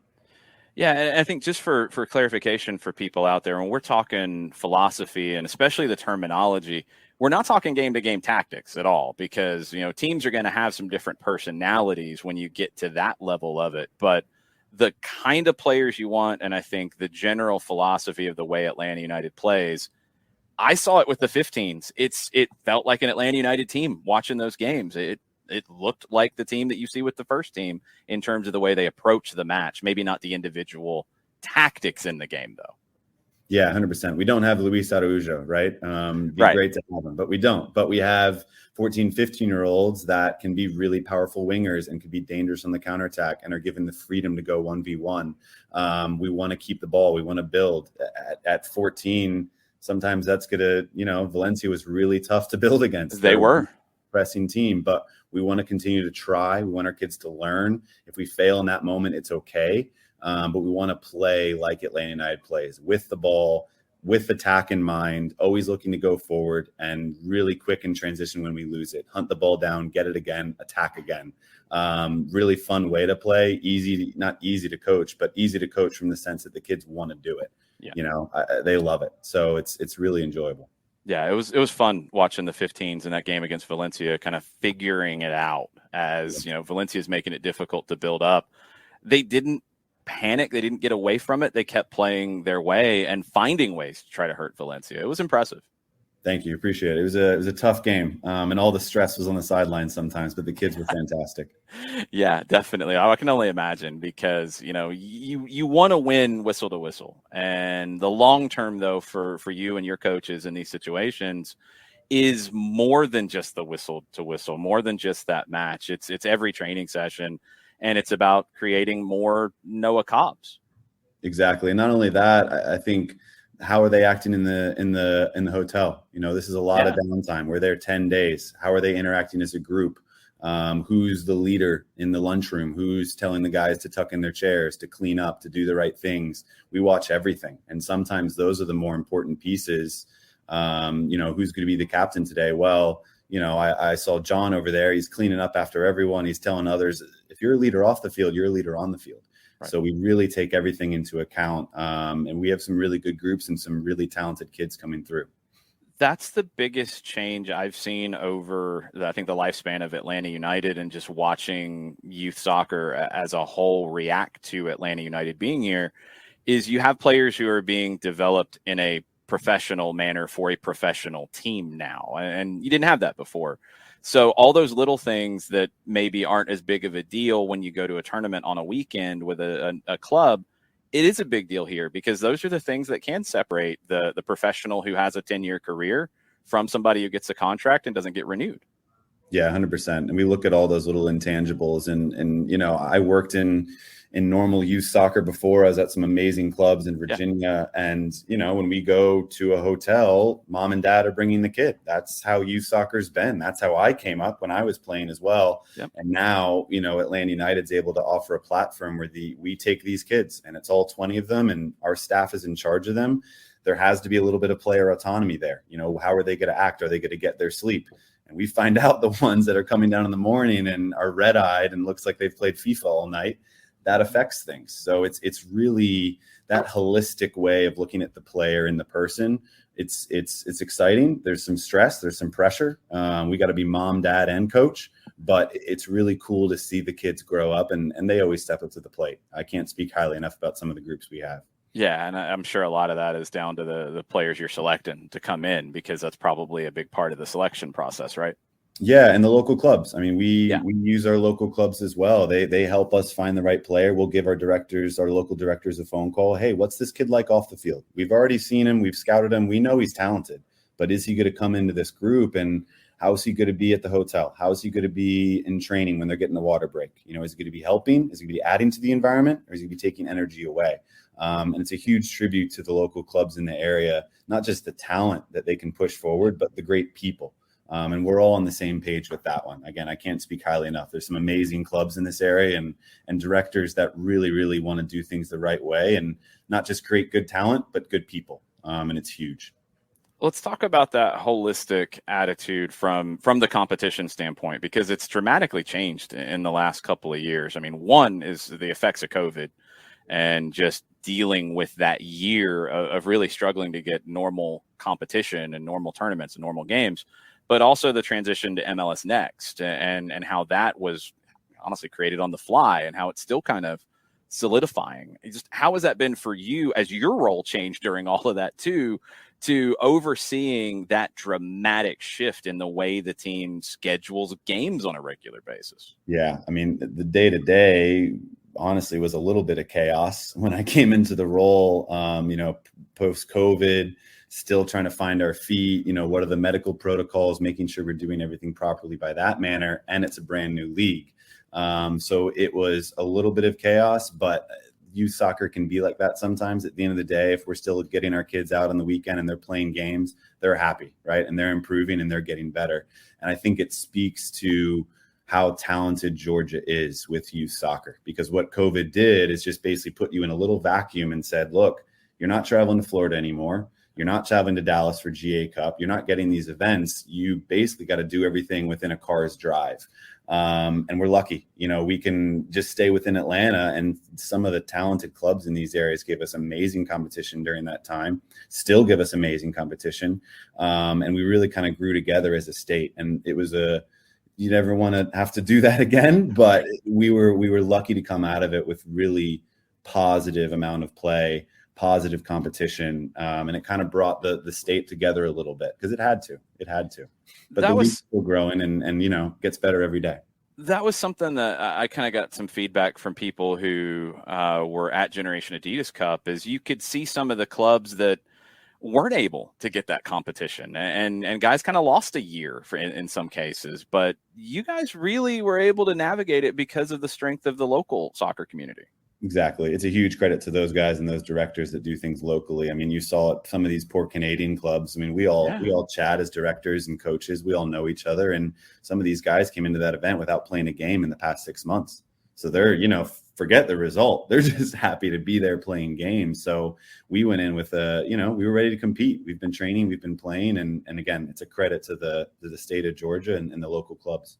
I think another element, too, that I was really excited to see last year was the U19 group going into UPSL Georgia and competing there. And we've seen some of those players who hadn't gotten call-ups with Atlanta United 2 before have earned them, and maybe in some part due to the UPSL Georgia performance. How did that relationship come about, and how beneficial has it been? That was great. I mean, that was Tony Annan. Obviously, he's been here for quite some time. And then he went to South Carolina. As he was transitioning, he'd been speaking to the league. So he kind of just gave me a Post-it note like, hey, give UPSL a call. It sounds like an interesting conversation. And we jumped for it. It's one of those things that you try. It's been amazing. We were only going to do it in the fall. We've actually going to do it this spring as well. So we're going to go 10 months with it, because we just couldn't be happier. I think the level of competition's good. It's local. It just shows how much quality there is in Georgia. Every time we play a new team, how old's that kid? He's fantastic. And it's really cool. But it's, I think every, and this is a personal opinion, but I think every club should try to go into their community and celebrate their community. We're lucky. We're in a great market for soccer talent. Not every MLS club is, but I think there's still ways to celebrate the local quality and competition. And UPSL is an example of that. We're in the Premier Georgia division. It's been great games, good competition. It's been really fun. Yeah, I look at somebody like Grant Howard, who I knew of from the academy, but he really shined in the games that I had a chance to call in UPSL. And now he's had the platform to get time with Atlanta United too. Exactly. And fully committed to Virginia Tech as well. So he'll be a Hokie next year. He's really excited. He's done fantastic. He's one that we're going to be watching with a magnifying glass when he goes to college and seeing how he develops, because he's a guy that could have a really good career in the game after college. I mean, he's excelled these last couple of years, and really proud of him. That's a really underrated part of the homegrown strategy. And we've seen it here this past year with Machop Chol and then Justin Garces. And guys like Howard, Nigel Prince, and others who are going on to college. It is a plus that they go on to college and play at a high level, because there's every opportunity that if they continue to progress, they come back here on a first-team deal. Oh, yeah. We have 14 guys out of our U19s, which pretty much covers them. That we have the guys going pro, and then the rest are going to go into universities and continue to play. And you said Nigel Prince, he's with the 20s in Jamaica right now. Yep. Clint Howard's been fantastic. We have Andy Sullins and Amari Sally going to UVA. I mean, these are top programs, and these are kids that we've all sat down and said, look, this isn't over. This pathway isn't done. You're going to college, enjoy it, have fun, but keep developing, keep pushing. We'll be watching. And in the summer, we love to have those guys back in to train with the 2s or our 19s, keep them around the club. And it's a great pathway. You're right. I think sometimes it isn't celebrated as much as, Caleb Wiley and Noah Cobb coming straight out of the academy. But these guys go to a great university, 2, 3, 4 years. Miles Robinson comes out of Syracuse, and now look at him. So it's a pathway that we try to celebrate a lot culturally, and it's really, really important to the whole club. Has there ever been any thought? I know people have asked me about it with some teams that do, USL League 2 or another summer league to bring guys who are playing in college back under an Atlanta United banner in the summer. We've looked at it. I think it goes back to the local clubs. There's some really, really good USL2, NPSL programs during the summer, the SSA Kings being one of them. A lot of our guys play for them. And to be fair, we don't really want to step on their toes. They do a good job. They've been doing a good job. We have our kids in on training. We have good relationships with those clubs. So, hey, can the guy come in twice a week, train with our twos? You can have him the other 3, and then he can compete with you on the weekends. And it's a good format for us. Just in terms of obviously the financial piece of it, but also just celebrating the local clubs. They're doing a great job of it. We don't need to step on those toes, but we still want to keep that connection with the players in. So that's how we do it at the moment. Yeah, that's a great balance because, I mean, you're seeing so many new clubs coming into USL League 2 and NPSL with, pretty much every part of the metro covered now. And pretty much every team's got somebody who spent some time in Atlanta United's academy. Yeah, exactly. We celebrate that, and we stay in touch with those clubs. We stay in touch with those kids during their college time, and yeah, it's we're there. We're talking to these kids. We're letting them know that we're still interested and still watching them. Every year you're going to see 2 or 3 guys coming out of the college that are going to land right back at Atlanta United. I can almost guarantee that. So it's exciting as we keep moving. In addition to those homegrown signings that get a lot of the headlines, it's also guys signing pro deals with Atlanta United too, and David Mejia and Vicente Reyes getting those opportunities after previous time with the twos as academy players. What's the relationship like, and how does it work on a regular basis with you and Jack with the Atlanta United too? We're in constant touch. Jack does a fantastic job, does really, really well. We really kind of talk through, all right, as a club, what is the group that needs to go in and train? So kind of that's where I really get involved is the training group. Jack's still going to pick the best 11, and that's important. Those kids need to earn it. So if we have a top 17 player that's doing well, let's reward him with a training stint with the twos. He'll be up there 2 weeks, but you're guaranteed no game time until Jack comes in and says, kid, you're killing it. Let's get you involved. So Jack is really in charge of the 11 on the day-to-day. He knows the opposition. He knows the teams he's going against. He knows where to put certain players. But him and I, as well as Coach Omar Jaroun, his assistant, will really talk through what does the week of training look like? What kids do we want to push? What's the drop down from the first team, which will happen at times. Rob Valentino is the guy that we really stay in touch with that one. So it's a whole club kind of looking at it. But again, when it comes to game time, we want to compete. So Jack's going to pick the best ones to get out there. And we play Louisville on Wednesday. Won't be an easy game, but it should be really fun. And what's always interesting to me is when guys, kind of get a taste and they might get a game or 2 with the twos and they come back into the academy and then they're expected to progress after that time, right? Yeah, the expectation gets higher. And generally speaking, a player is going to come back full of confidence. Even if you got 10, 12 minutes with the twos, just to be in that environment, that professional environment, he comes back and he can kind of step in and be a little bit more of the leader. It's really, really important. But we always tell our kids, it's not a drop down. We're giving you a chance to play, go out there, take what you've learned from the twos, from the first team, from wherever you've been, and make this environment better. And it just goes back to the whole ethos of the club. Every kid is going to give their all, whether they're moving up, whether they're moving down, again, with quotations. It's really, really important. So, yeah, we're big on that. And I want to finish with this because I think the mental side of the game is just more front of mind for everybody than it used to be. And we've talked about this with the first team right now, playing well, not getting results. You got to manage the mentality. You got to manage the mood of the group. How does that go with the academy with guys who, I'm sure they wanted to go to Generation Adidas and lift the trophy. They didn't quite get there. How do you and your coaches manage the mental side of the game with these kids? Yeah, it's so funny. I think, on game day, we as a staff always go in and we want to win.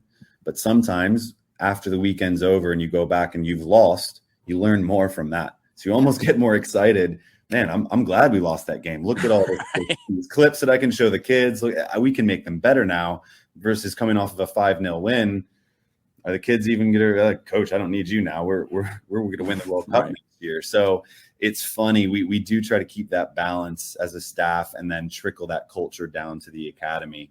And it's tough because some of our younger groups will do really well and results wise will feel really good about themselves. But I think that's why these events like GA Cup are so important. Even if you go and do well, they still played Monterrey Rayados. They still played Tigres. Yeah. They did not win against Valencia.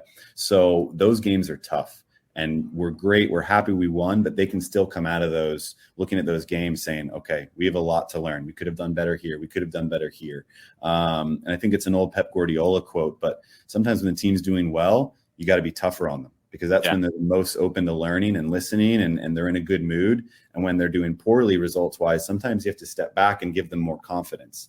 So it's just something we talk about as a staff. Each team's a little different. Each individual is a little different. We have to know our groups really well. We have to know our players really, really well.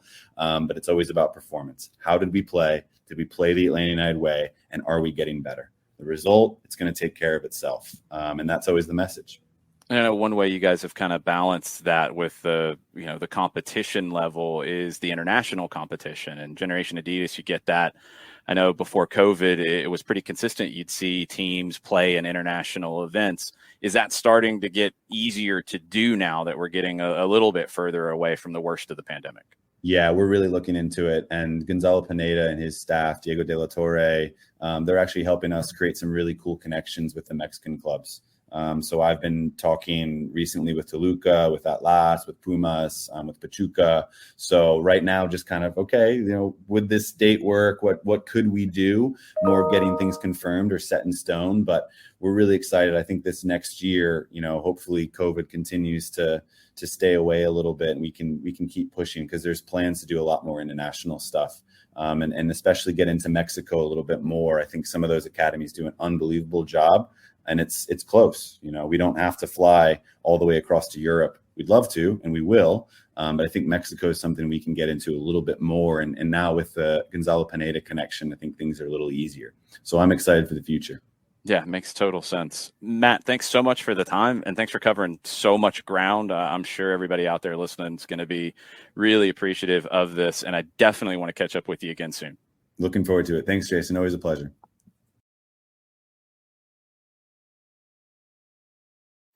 Great time to catch up with Matt yesterday and cover so much. I didn't think we'd get as deep into that as we did. It was the first chance I'd really had to have a long conversation with Matt. He was with the first team last year during the transition with Rob Valentino. So we were on the trip to Montreal and Columbus together and, really didn't get to dig into this. So Matt was amazing. And we talked about it afterwards. We are going to try to do regular kind of quarterly check-ins, and we're going to try to get Matt on stoppage time during the MLS break in June to kind of expose some of these topics to the wider, maybe more general audience who listens on 92.9, but maybe doesn't come over to soccer down here and the other podcasts. So I think Matt laid out a lot of information there. If you've ever wondered about how players move up and down from academy to the twos, some of the things they look for. Yes, I thought he gave you a lot on the identity. And he's not the first one. Tony Annan talked about that with us. Stephen Glass talked about that with us, about, what the Atlanta United way is. It's not tactics. It's not a formation. It's not those things. It's attacking. It's controlling games. It's being on the front foot. It is aggressively pressing when you don't have possession.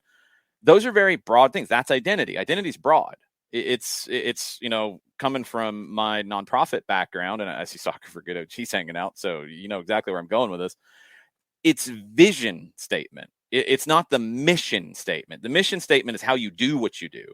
Like the mission statement for an academy here is how you develop the player, what their pathway is, what those goals along the way look like. The vision of the club is that identity, is that way of playing that is broad, that you can play in a 4-3-3 with a group that suits a 4-3-3, that you can play in a 4-4-2 with a team that suits a 4-4-2, a 3-5-2, a 3-4-3. The identity is the big, broad statement. And I think the best clubs in the world have it. And the best clubs that develop talent have it, because then it's consistent. The tactics will change. The tactics will change game to game, especially at the first team level and at the second team level too, because that's the introduction to those tactics. The academy level, not as much. Will there be occasions where they do?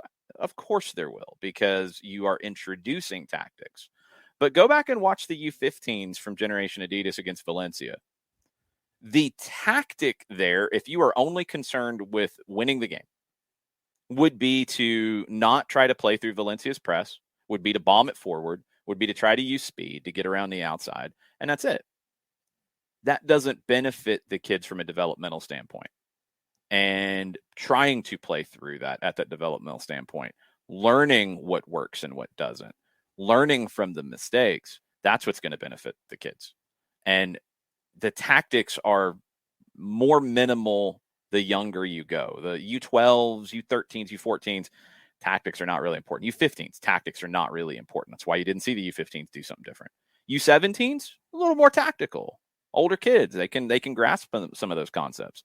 U19s, a little more tactical.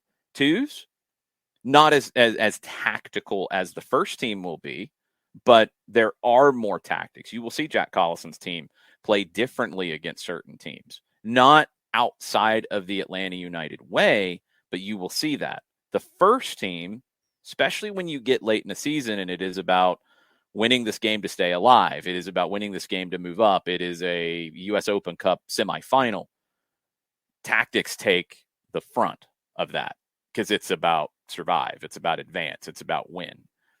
Early in a season, and you're seeing this with Gonzalo Pineda because you've seen them play different ways. You've seen them employ different tactics. We've seen them build up with Gutman tucking in. We've seen them build up with the central midfielder dropping between the center backs.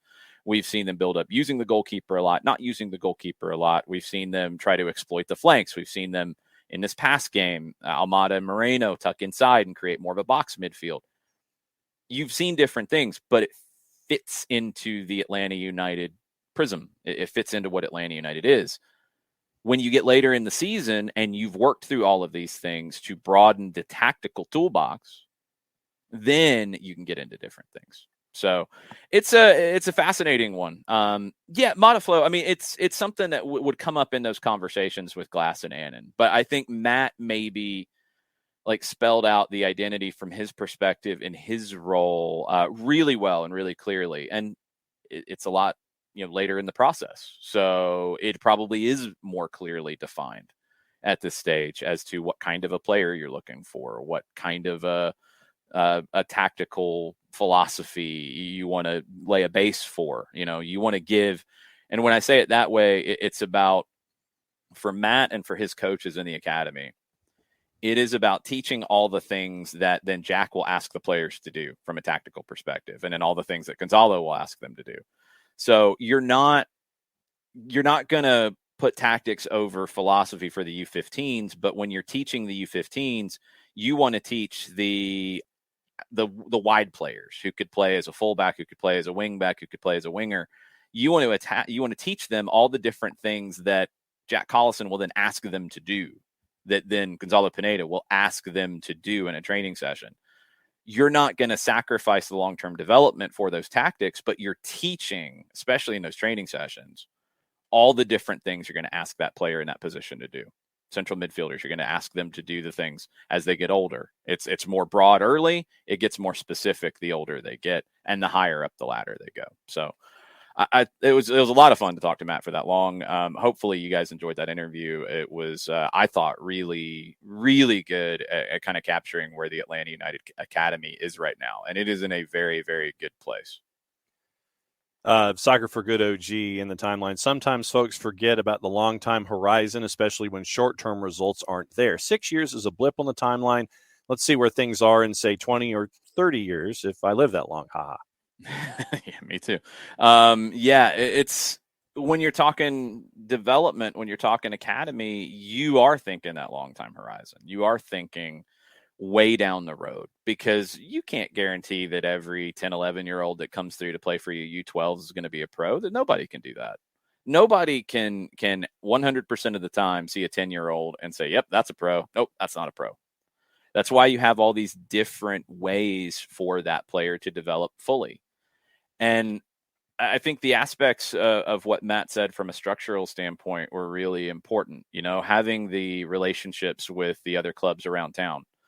Maybe that 10-year-old isn't ready for this. Maybe they're not in a position to where they can commit to this. They can stay at their local club and they can play and they can develop very well. Maybe they are ready at 12. Maybe they are ready at 14. For some, maybe they're ready at 16. And they come in at that point. That happens. You got to build those relationships. For the guys who go on to college, you keep those relationships. You sign a Bryce Washington. You sign a Justin Garces. You sign a Machop Chol. And you give them that opportunity. They earned it from the time they spent in the academy and what they went on to do in college. You bring guys back in to train. And that's something that has kind of been going on. It hasn't been widely publicized because, they can't play in twos games. They're college guys. But they can train, and then they can go play in these USL League 2 and NPSL games on the weekends. And that's a huge opportunity. And I thought it was really cool what Matt said about why they don't do an Atlanta United U23. You don't need to. You've got SSA Kings. You've got Apotheos. You've got Georgia Storm. You've got Georgia Revolution. You got East Atlanta. You got, Limeño. You've got all these different places for kids to be able to play. But you can still build those relationships with them. So it is a long-term process that will never guarantee 100% of the kids who come to the academy are professionals. No academy in the world delivers on that. It's impossible. And I think at times some of the conversation, and again, from people who maybe want to create narratives down here, is that, the academy hasn't done this. The academy doesn't. No.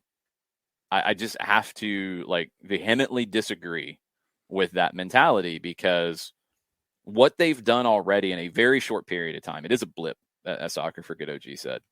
What they've done in that short period of time is because of the investment that Arthur Blank put in day one, early on, start the academy before the first team started. It's from hiring people like Tony Annan, who knew everybody in the local community, was able to navigate some of the issues that will always pop up, and they will continue to, with some coaches in the local youth soccer community who don't want Atlanta United to take their players and get angry when their players go to Atlanta United, and then get salty and then say some things that end up looking a little foolish down the road. Because last time I was involved in youth soccer, I thought it was about giving the kids the best opportunity to succeed. And if they go on to play for Atlanta United as opposed to a local club, they're going to have a bigger platform to succeed. And that's a good thing. And I think Atlanta United's done a good job of recognizing the clubs that these players come from. But building those relationships, and it's never going to be 100% perfect, because you're always going to get a coach who thinks they know better. You're going to get a coach who thinks they should be there. You're going to get a coach who thinks that, these tactics aren't good, and they're thinking about tactics for a U15 team as opposed to philosophy and development, all those things. You're going to get those things that happen. But Atlanta United, I think, has navigated this better than most. Houston, we've talked to Glenn Davis about this specifically, and the Houston Academy is finally starting to build those bridges. But you had coaches and you had clubs in the Houston area who would be like, no, you don't need to go to the Houston Dynamo Academy. It's not good. Don't go. No, we don't want you to go. Don't go. We're not going to cooperate with you, Houston Dynamo. No.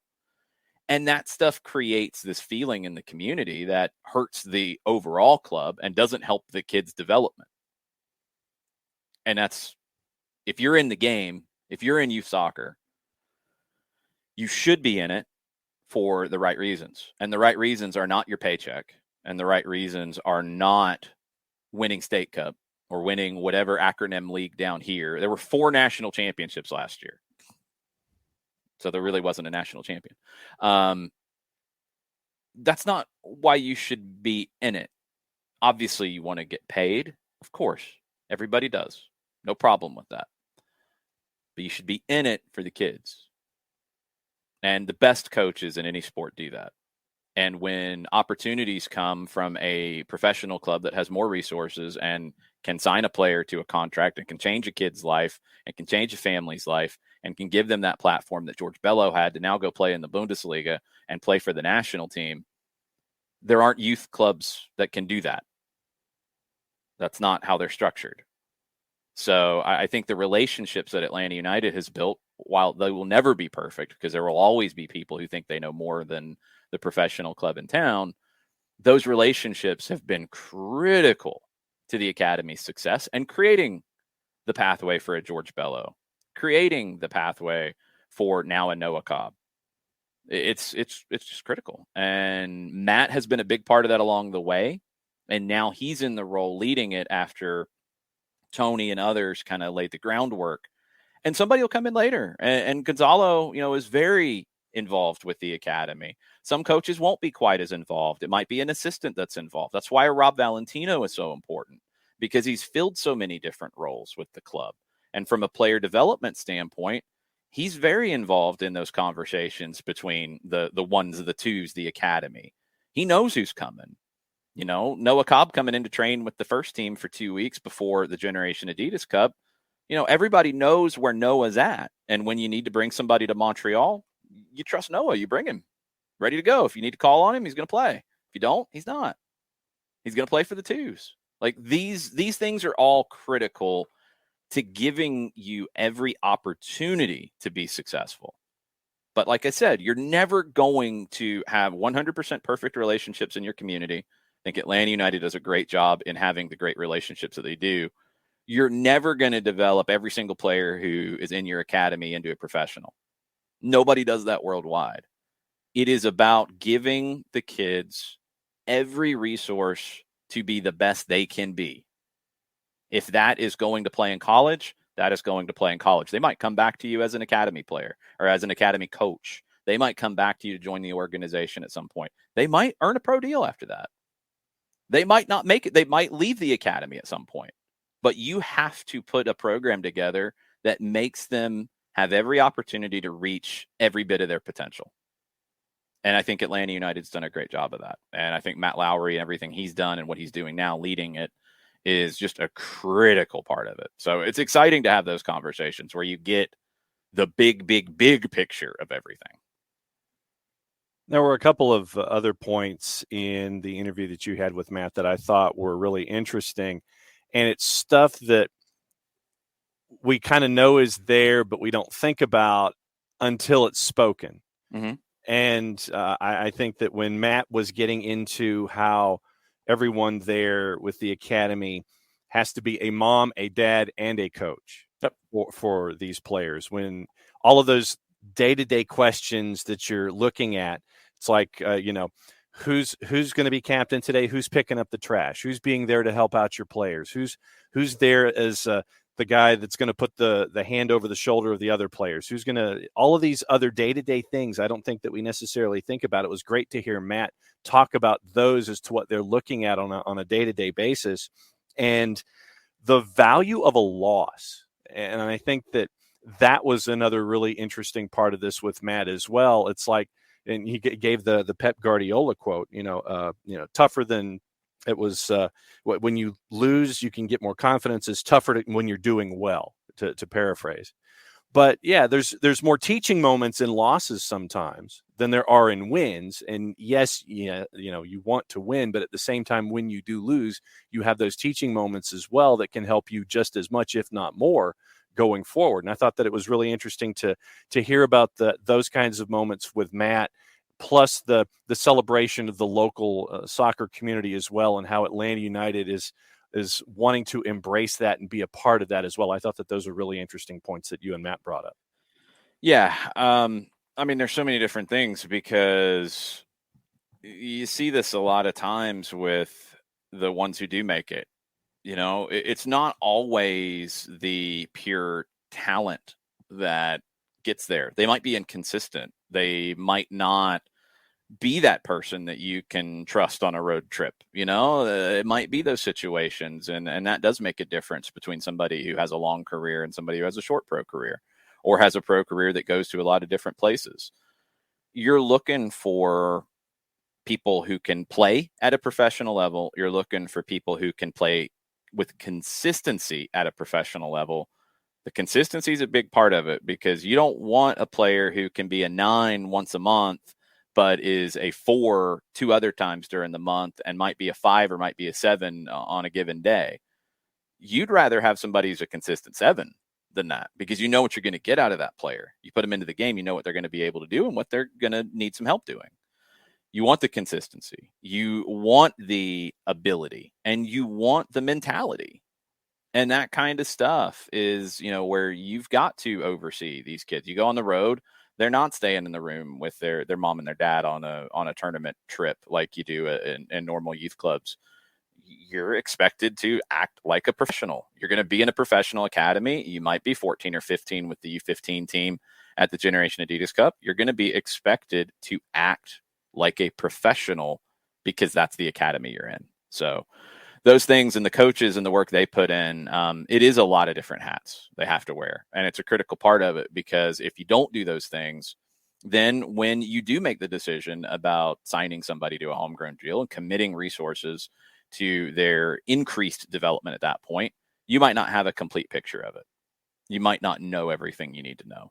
And I think Atlanta United, as time has gone on and they've went deeper into this process, they know more about everything it takes. They've learned, they've adapted, they have now created pathways that I think your promising players, they get on this pathway. And Noah Cobb is a prime example. George Bello was a prime example. You put the things in place for them to reach their utmost potential. And for Bello, it was to earn a transfer to the Bundesliga.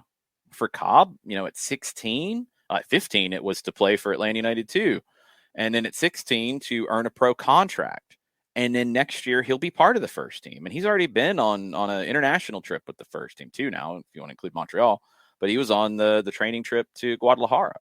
So all of these different things are part of this process. And it is a process. Do you add to the environment? Like I said, and once again, as always, I'm taking notes during the interview. Are you adding to the environment? Or are you taking away from it? And, we've been really fortunate to see the Noah Cobbs, the Caleb Wileys, all of these players that have worked their way through the system. We're now seeing Luke Brennan, play occasionally for Atlanta United too. And I think it's really cool to be there at the beginning when you can continue to see their growth and their progressions to where they are now. You mentioned George Bello, obviously, but to be able to understand a little better about those pieces of the puzzle that you don't normally get to see on a regular basis when you get to have a conversation with Matt. I think that it adds to the understanding and the three-dimensional approach that Atlanta United has toward growth and, yes, success over time. Okay, Twitch pitch comments before we go. What do we have left?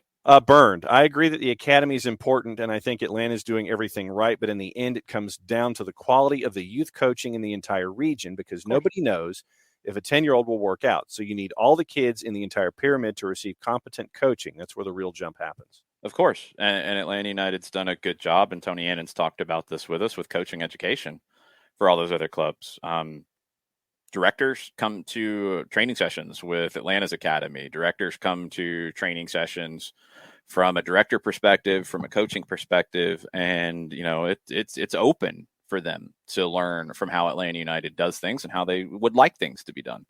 And it's up to them to go implement it. You can't control every club around town. It's never going to be like it is in some other countries where the pro team, everything revolves around them, because you will have people whose livelihoods are threatened because they will feel like that if their best players go to Atlanta United, then they're not going to win the Turkey Trot tournament and be able to have those medals up and have that trophy up. And that's going to affect what they can charge for their product next year. And they're not going to keep these players because they're going to want to win the Turkey Trot tournament with somebody else, blah, blah, blah, blah, blah, blah, blah, blah. You're going to have that stuff where there's going to be clubs that don't buy in and coaches who don't buy in. But I think Atlanta United has done everything possible to get as many as possible to buy in. They can't control the 5, 6, 7, 8-year-old development, 9, 10-year-old development even. You're going to get some 10-year-olds who come in. It's at that 10, 11-year-old group that comes into the U12s where, okay, now you can start to think big picture with that group. But it is down to the local coaches and parents who are going to be parent coaches for those kids. It's down to the stuff that Nick Alifi talked about at the end of soccer over there. You've got to give kids the platform not to win games as 6, 7-year-olds, but to learn the skills that will allow them to progress and then be potentially that 10, 11-year-old who goes into the Atlanta Academy. You just can't control everything. It's never going to be like an Ajax type of situation. It's never going to be like it is in Germany or in other places, because you have a long-standing youth soccer infrastructure that wants to make its money and wants to do its thing. And there's a place for both. But I do think there is still a process of some of these clubs and some of these coaches and directors and individuals understanding what the roles are for players who can potentially be professional. The majority of kids won't be. And it has to be fun, and you want them to be fans, and you want them to grow up and be connected to the game and be involved in the game and give back to the game, of course. But the ones who have the potential to be professionals, there is a process that is important, and hopefully everybody buys in and gets, at least copacetic about everything. Question or the thought from Nick's, and Nick's thought it was really interesting that the previous players would come back and contribute, and they would just come back and practice with the academy players who have gone on to college. We got to be specific about this. The academy players who are in college come back and train in the summer. Right. It's not just random people coming back and contributing. Yeah, and Nick said it was interesting to hear that the academy guys come back and train during downtime. He thought that was really cool and interesting. It's the ones who are in college who have that potential to maybe earn a homegrown deal. They bring them back to see where they are. They train. They'll train with the twos in the summer. They'll get those opportunities. Some of them will play USL League 2, NPSL. Some of them will just come back and train for a little bit. Some of them will take some time off in the summer because they're in school. It's a long run. You're about to go into a very hectic fall season if you're a D1 college player. So, but it's an opportunity to check in with those guys. Shiva, quickly, once again discussing the idea with Gonzalo Pineda being a part of this as well. And, of course, once again, everything just slides on me here. But Pineda is a good fit for what Atlanta is and wants to do. And with his connections to Mexico, it's just as important as well. And they see more value of Gonzalo Pineda than just being the coach of the first team. You ultimately want somebody who can do both, who can win trophies with the first team and think big picture as well. I think Gonzalo's a great fit for that. Tata Martino wasn't really all that invested in the academy, but I think he wasn't really, planning on being here for a long period of time. He opted not to do a new deal after 2 years. So the academy isn't really a major thing for him. It's not going to affect him, especially in its first 2 years. Those guys aren't going to be major contributors. I think Frank de Boer kind of pushed it to more of his coaching staff to be involved in those things. And that's okay. That's completely fine. There's managers who, just don't have the bandwidth for it. And then you'll see somebody like a Marcelo Gallardo who, they play on a Friday night and then he's out at 10 a.m. the next day watching the reserves or the third team or the fourth team and checking in on that stuff. Everybody's wired differently. I think Gonzalo is a junkie with the sport. So I think he's somebody who does want to help broaden out those pathways and does want to bring a Noah Cobb in to train for a couple of weeks with the first team to see where he's at, to see if he can be useful, those sorts of situations. So Gonzalo's just in a different place. The academy's in a different place too. I'm not saying that Tata wasn't invested in it because Tata's a bad guy. It was a 2-year-old academy. You weren't going to produce a player who was going to immediately go from that level to winning Tata Martino games with the first team. It wasn't going to happen. So he wasn't as invested. Frank was a little more invested through his staff. Gonzalo is heavily invested because I think he filled some of that role in Seattle as well. So it just fits his expertise. A lot of folks are having conversations with themselves about their experiences with the academy, and it's really cool that you guys are having conversations on the Twitch pitch. Let me go back to a topic that we had before the Matt Lawrey interview to wrap up with Lambeau and the match that is being scheduled there. Michael Bucklew says, I can think of a million better places from where to grab cash than Lambeau Field. Well, they haven't grabbed cash from Lambeau Field yet. You can't go back to the same places to grab cash. So that's, I think, something that you need to do. They're going to grab cash. It'll be fine. It's an experience. They'll probably have the branded cheeseheads for Manchester City and Bayern, which will be stupid. And somebody will spend money on it, and it's all absurd. But it'll happen. Good point, Mataflow, but that's a different conversation. You're scheduling regular games. Manchester City and Bayern are not scheduling regular games in the United States. So they're bouncing around to different places. I would like U.S. soccer to bounce around to different places with things, for sure. I would absolutely like that. That's two whole different conversations that maybe one day we'll get into in a deeper position. I'm going to skim back through a couple of the last ones before we bounce out, because I got to get on the road to Macon here shortly. Burn says, I agree the talent players is outdistancing coaching at youth level, which is good, but somebody, says U.S. Soccer, should really try and improve the coaching pipeline. Easier said than done. Burn, you're being way too hard on it, I think, because the coaching pipeline has dramatically improved. The players didn't just magically get better overnight. That's not fair to the coaches who are putting in this work. U.S. Soccer has put a lot of emphasis on coaching education. I think they've done some really good things there. You're never, because of the size of the country, it will never be what it is in small countries in Europe. It can't be, because the federation here can't control and make Georgia look like Oregon, look like Kansas, look like Florida, look like, Vermont. It's impossible. So you have to find a different way, and it's going to take longer. I think they have finally put in the resources to it in the last 2 decades. I'll give it a long-term process. Maybe the last decade is where you've really seen a change.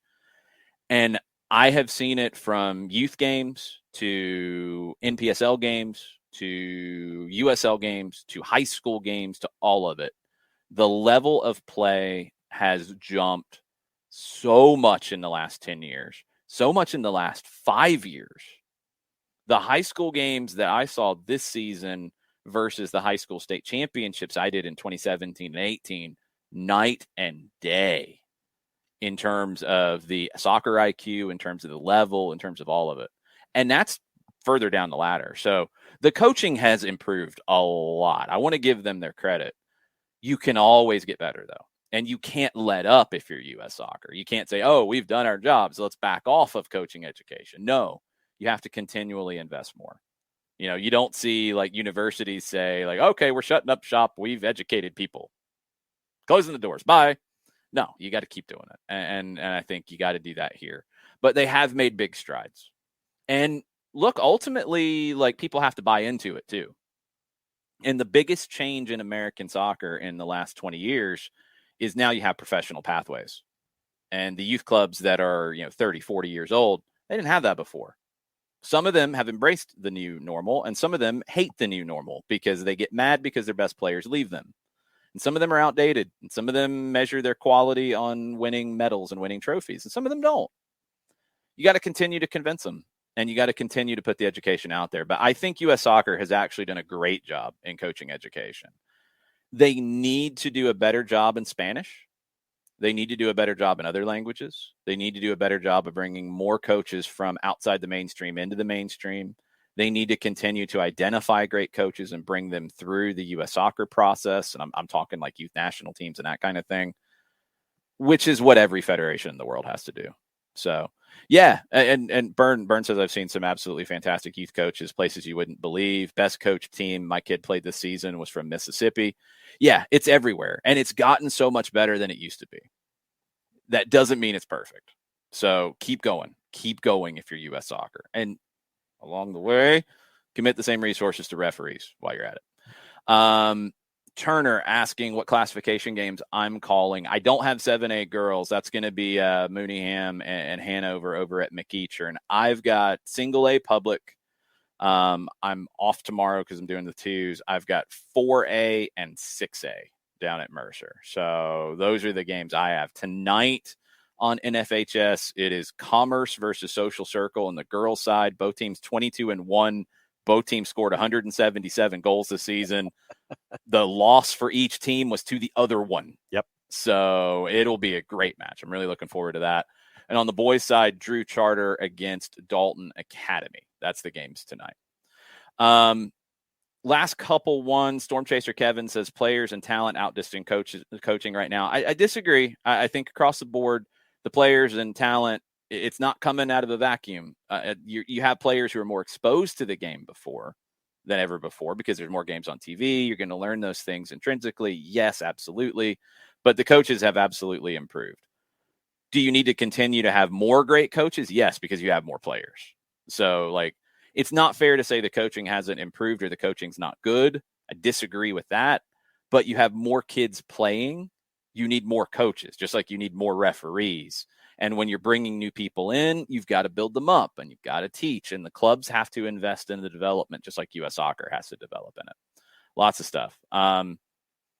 Youth coaching is always going to be uneven, Bern. Again, it just goes back to the nature of the size of the country. There's nothing. As I'm scrolling backwards, if you're wondering why I'm jumping around, it's just the size of the country. It's going to be uneven in different places. Yeah, I mean, Kevin, of course, like you need stability lower down the pyramid, but if you're Atlanta United, you're focused on the guys who are going to come through. If you're U.S. Soccer, you're focused on guys who are going to come through the national team. There do need to be people who take a broader perspective. This is where I think the state associations not being as strong as they used to be, the power is with the clubs where they can just go create their own acronym league, their own national championship, their own whatever. The state association doesn't have as much power as they used to. The state association can be involved in some of that further down the pyramid stuff at the youth level. And I wish that they would be, and I wish they'd find a way to do that. Even if the elite clubs want to go do their own thing, that okay, go do your own thing. Can we improve the recreational coaching? Can we improve the pathways from the rec side, from the non-metro area side into getting exposed? Is it, expanding ODP to really focus on the kids that aren't being served from elite level clubs? Is it changing the mindset? Is it more scouting? Like, there's lots of different things that can be done here. And we're in a different place than we used to be. And we almost have to reimagine how we do these things. And I'll be curious to see where it goes. But I do think that there have been so many steps forward that I don't want to be the person who consistently is just knocking U.S. soccer, knocking soccer in this country and saying, well, it's not the best. I don't think that's fair. I think it has changed so much. You have pro clubs, and it's not just MLS. NWSL's doing it. USL clubs are doing it. Summer league clubs, NPSL, USL2, all that stuff that don't have a higher team, they're doing it where they have academies attached to it. That's happened. That didn't happen before. You had a youth club that really, outside of a few parts of the country that did it, you didn't have a senior team. You weren't thinking about developing somebody for a senior team. You were thinking about winning a state cup. Well, now the mentality's changed. It's amazing. So we got a lot of catching up to do, but I'm actually really impressed with where the level of coaching is. I'm the sunshine pumper, remember? So maybe I'm really trying to pump up what has happened. I think it has improved. I think the level of play has improved. I don't think that happened because coaching hasn't improved. Can coaching continue to improve more and hit more people? Absolutely it can. Can more clubs develop their coaches better? Absolutely they can. But we're in a really exciting place. And we can't lose sight of the progress because we want it to be at a 100 out of 100 tomorrow. We can't lose sight of where it's come from. And it's come a long way. It's come a long, long way to see the state of Georgia, which you go prior to Atlanta United and you look at how many professionals were developed in the state of Georgia by Georgia clubs. It's a very small number. Incredibly small number. And you look at what it is now. And again, it's not just Atlanta United. It's mostly Atlanta United, but it's not just, because the players come from other clubs before they get to Atlanta United, and you are seeing others from other parts of the state. You're seeing guys up in Northwest Georgia go into Chattanooga FC like Damian Rodriguez. You're seeing guys go into the Chattanooga Red Wolves. You're going to see guys in South Georgia go into Tormenta. These are great things. It's come a long, long way in a very short period of time to where Georgia doesn't just look back at Josh Wolf and Clint Mathis and Linda Hamilton on the women's side and Kelly O'Hara and Emily Sonnet. You know, you're going across the board with so many more players from the state who are playing professionally, and it's amazing. So we all want it to be great.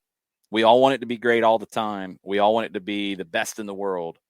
But man, it has come a long way. So I'm really proud of the progress that the state has made in the sport, and it'll be exciting to see some of it on display tonight in the high school side and all the week. So if you want to watch those games, it is 5:00 for the girls game, Commerce Social Circle, and 7:30 for Drew Charter and Dalton Academy. NFHS Network is where you can find it. You do have to subscribe. They do a lot of stuff for giving schools the ability to broadcast all sports down the road. So it is going to a good spot, and it does help them grow and provide more exposure for high school athletes, which is a great thing. I mean, these kids have game tape now that they can cut up and they can maybe get to college from it. Ivy Tolbert can talk about her 160 plus goals in high school as a sophomore. And I think she'll have a pretty easy time getting into a college program, maybe as a track star too, because she runs track as well. We'll get into all that tomorrow. So tomorrow's show will be 9:05 normal time. Stoppage time will be normal tomorrow.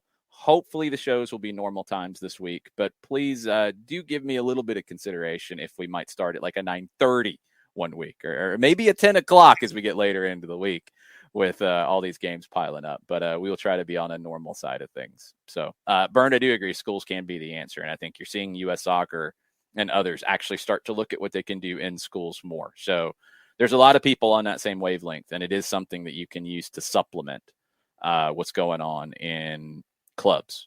I don't think it takes over it, but I think it can supplement it. Absolutely. We can dig deeper into this and do a youth soccer special down the road, and we will. But great conversation. I hope you all enjoyed the interview with Matt. I'm really appreciative of him taking the time and everybody at Atlanta United for helping to set that up. And we'll have Dylan Butler tomorrow, and we'll have Mike Conti tomorrow.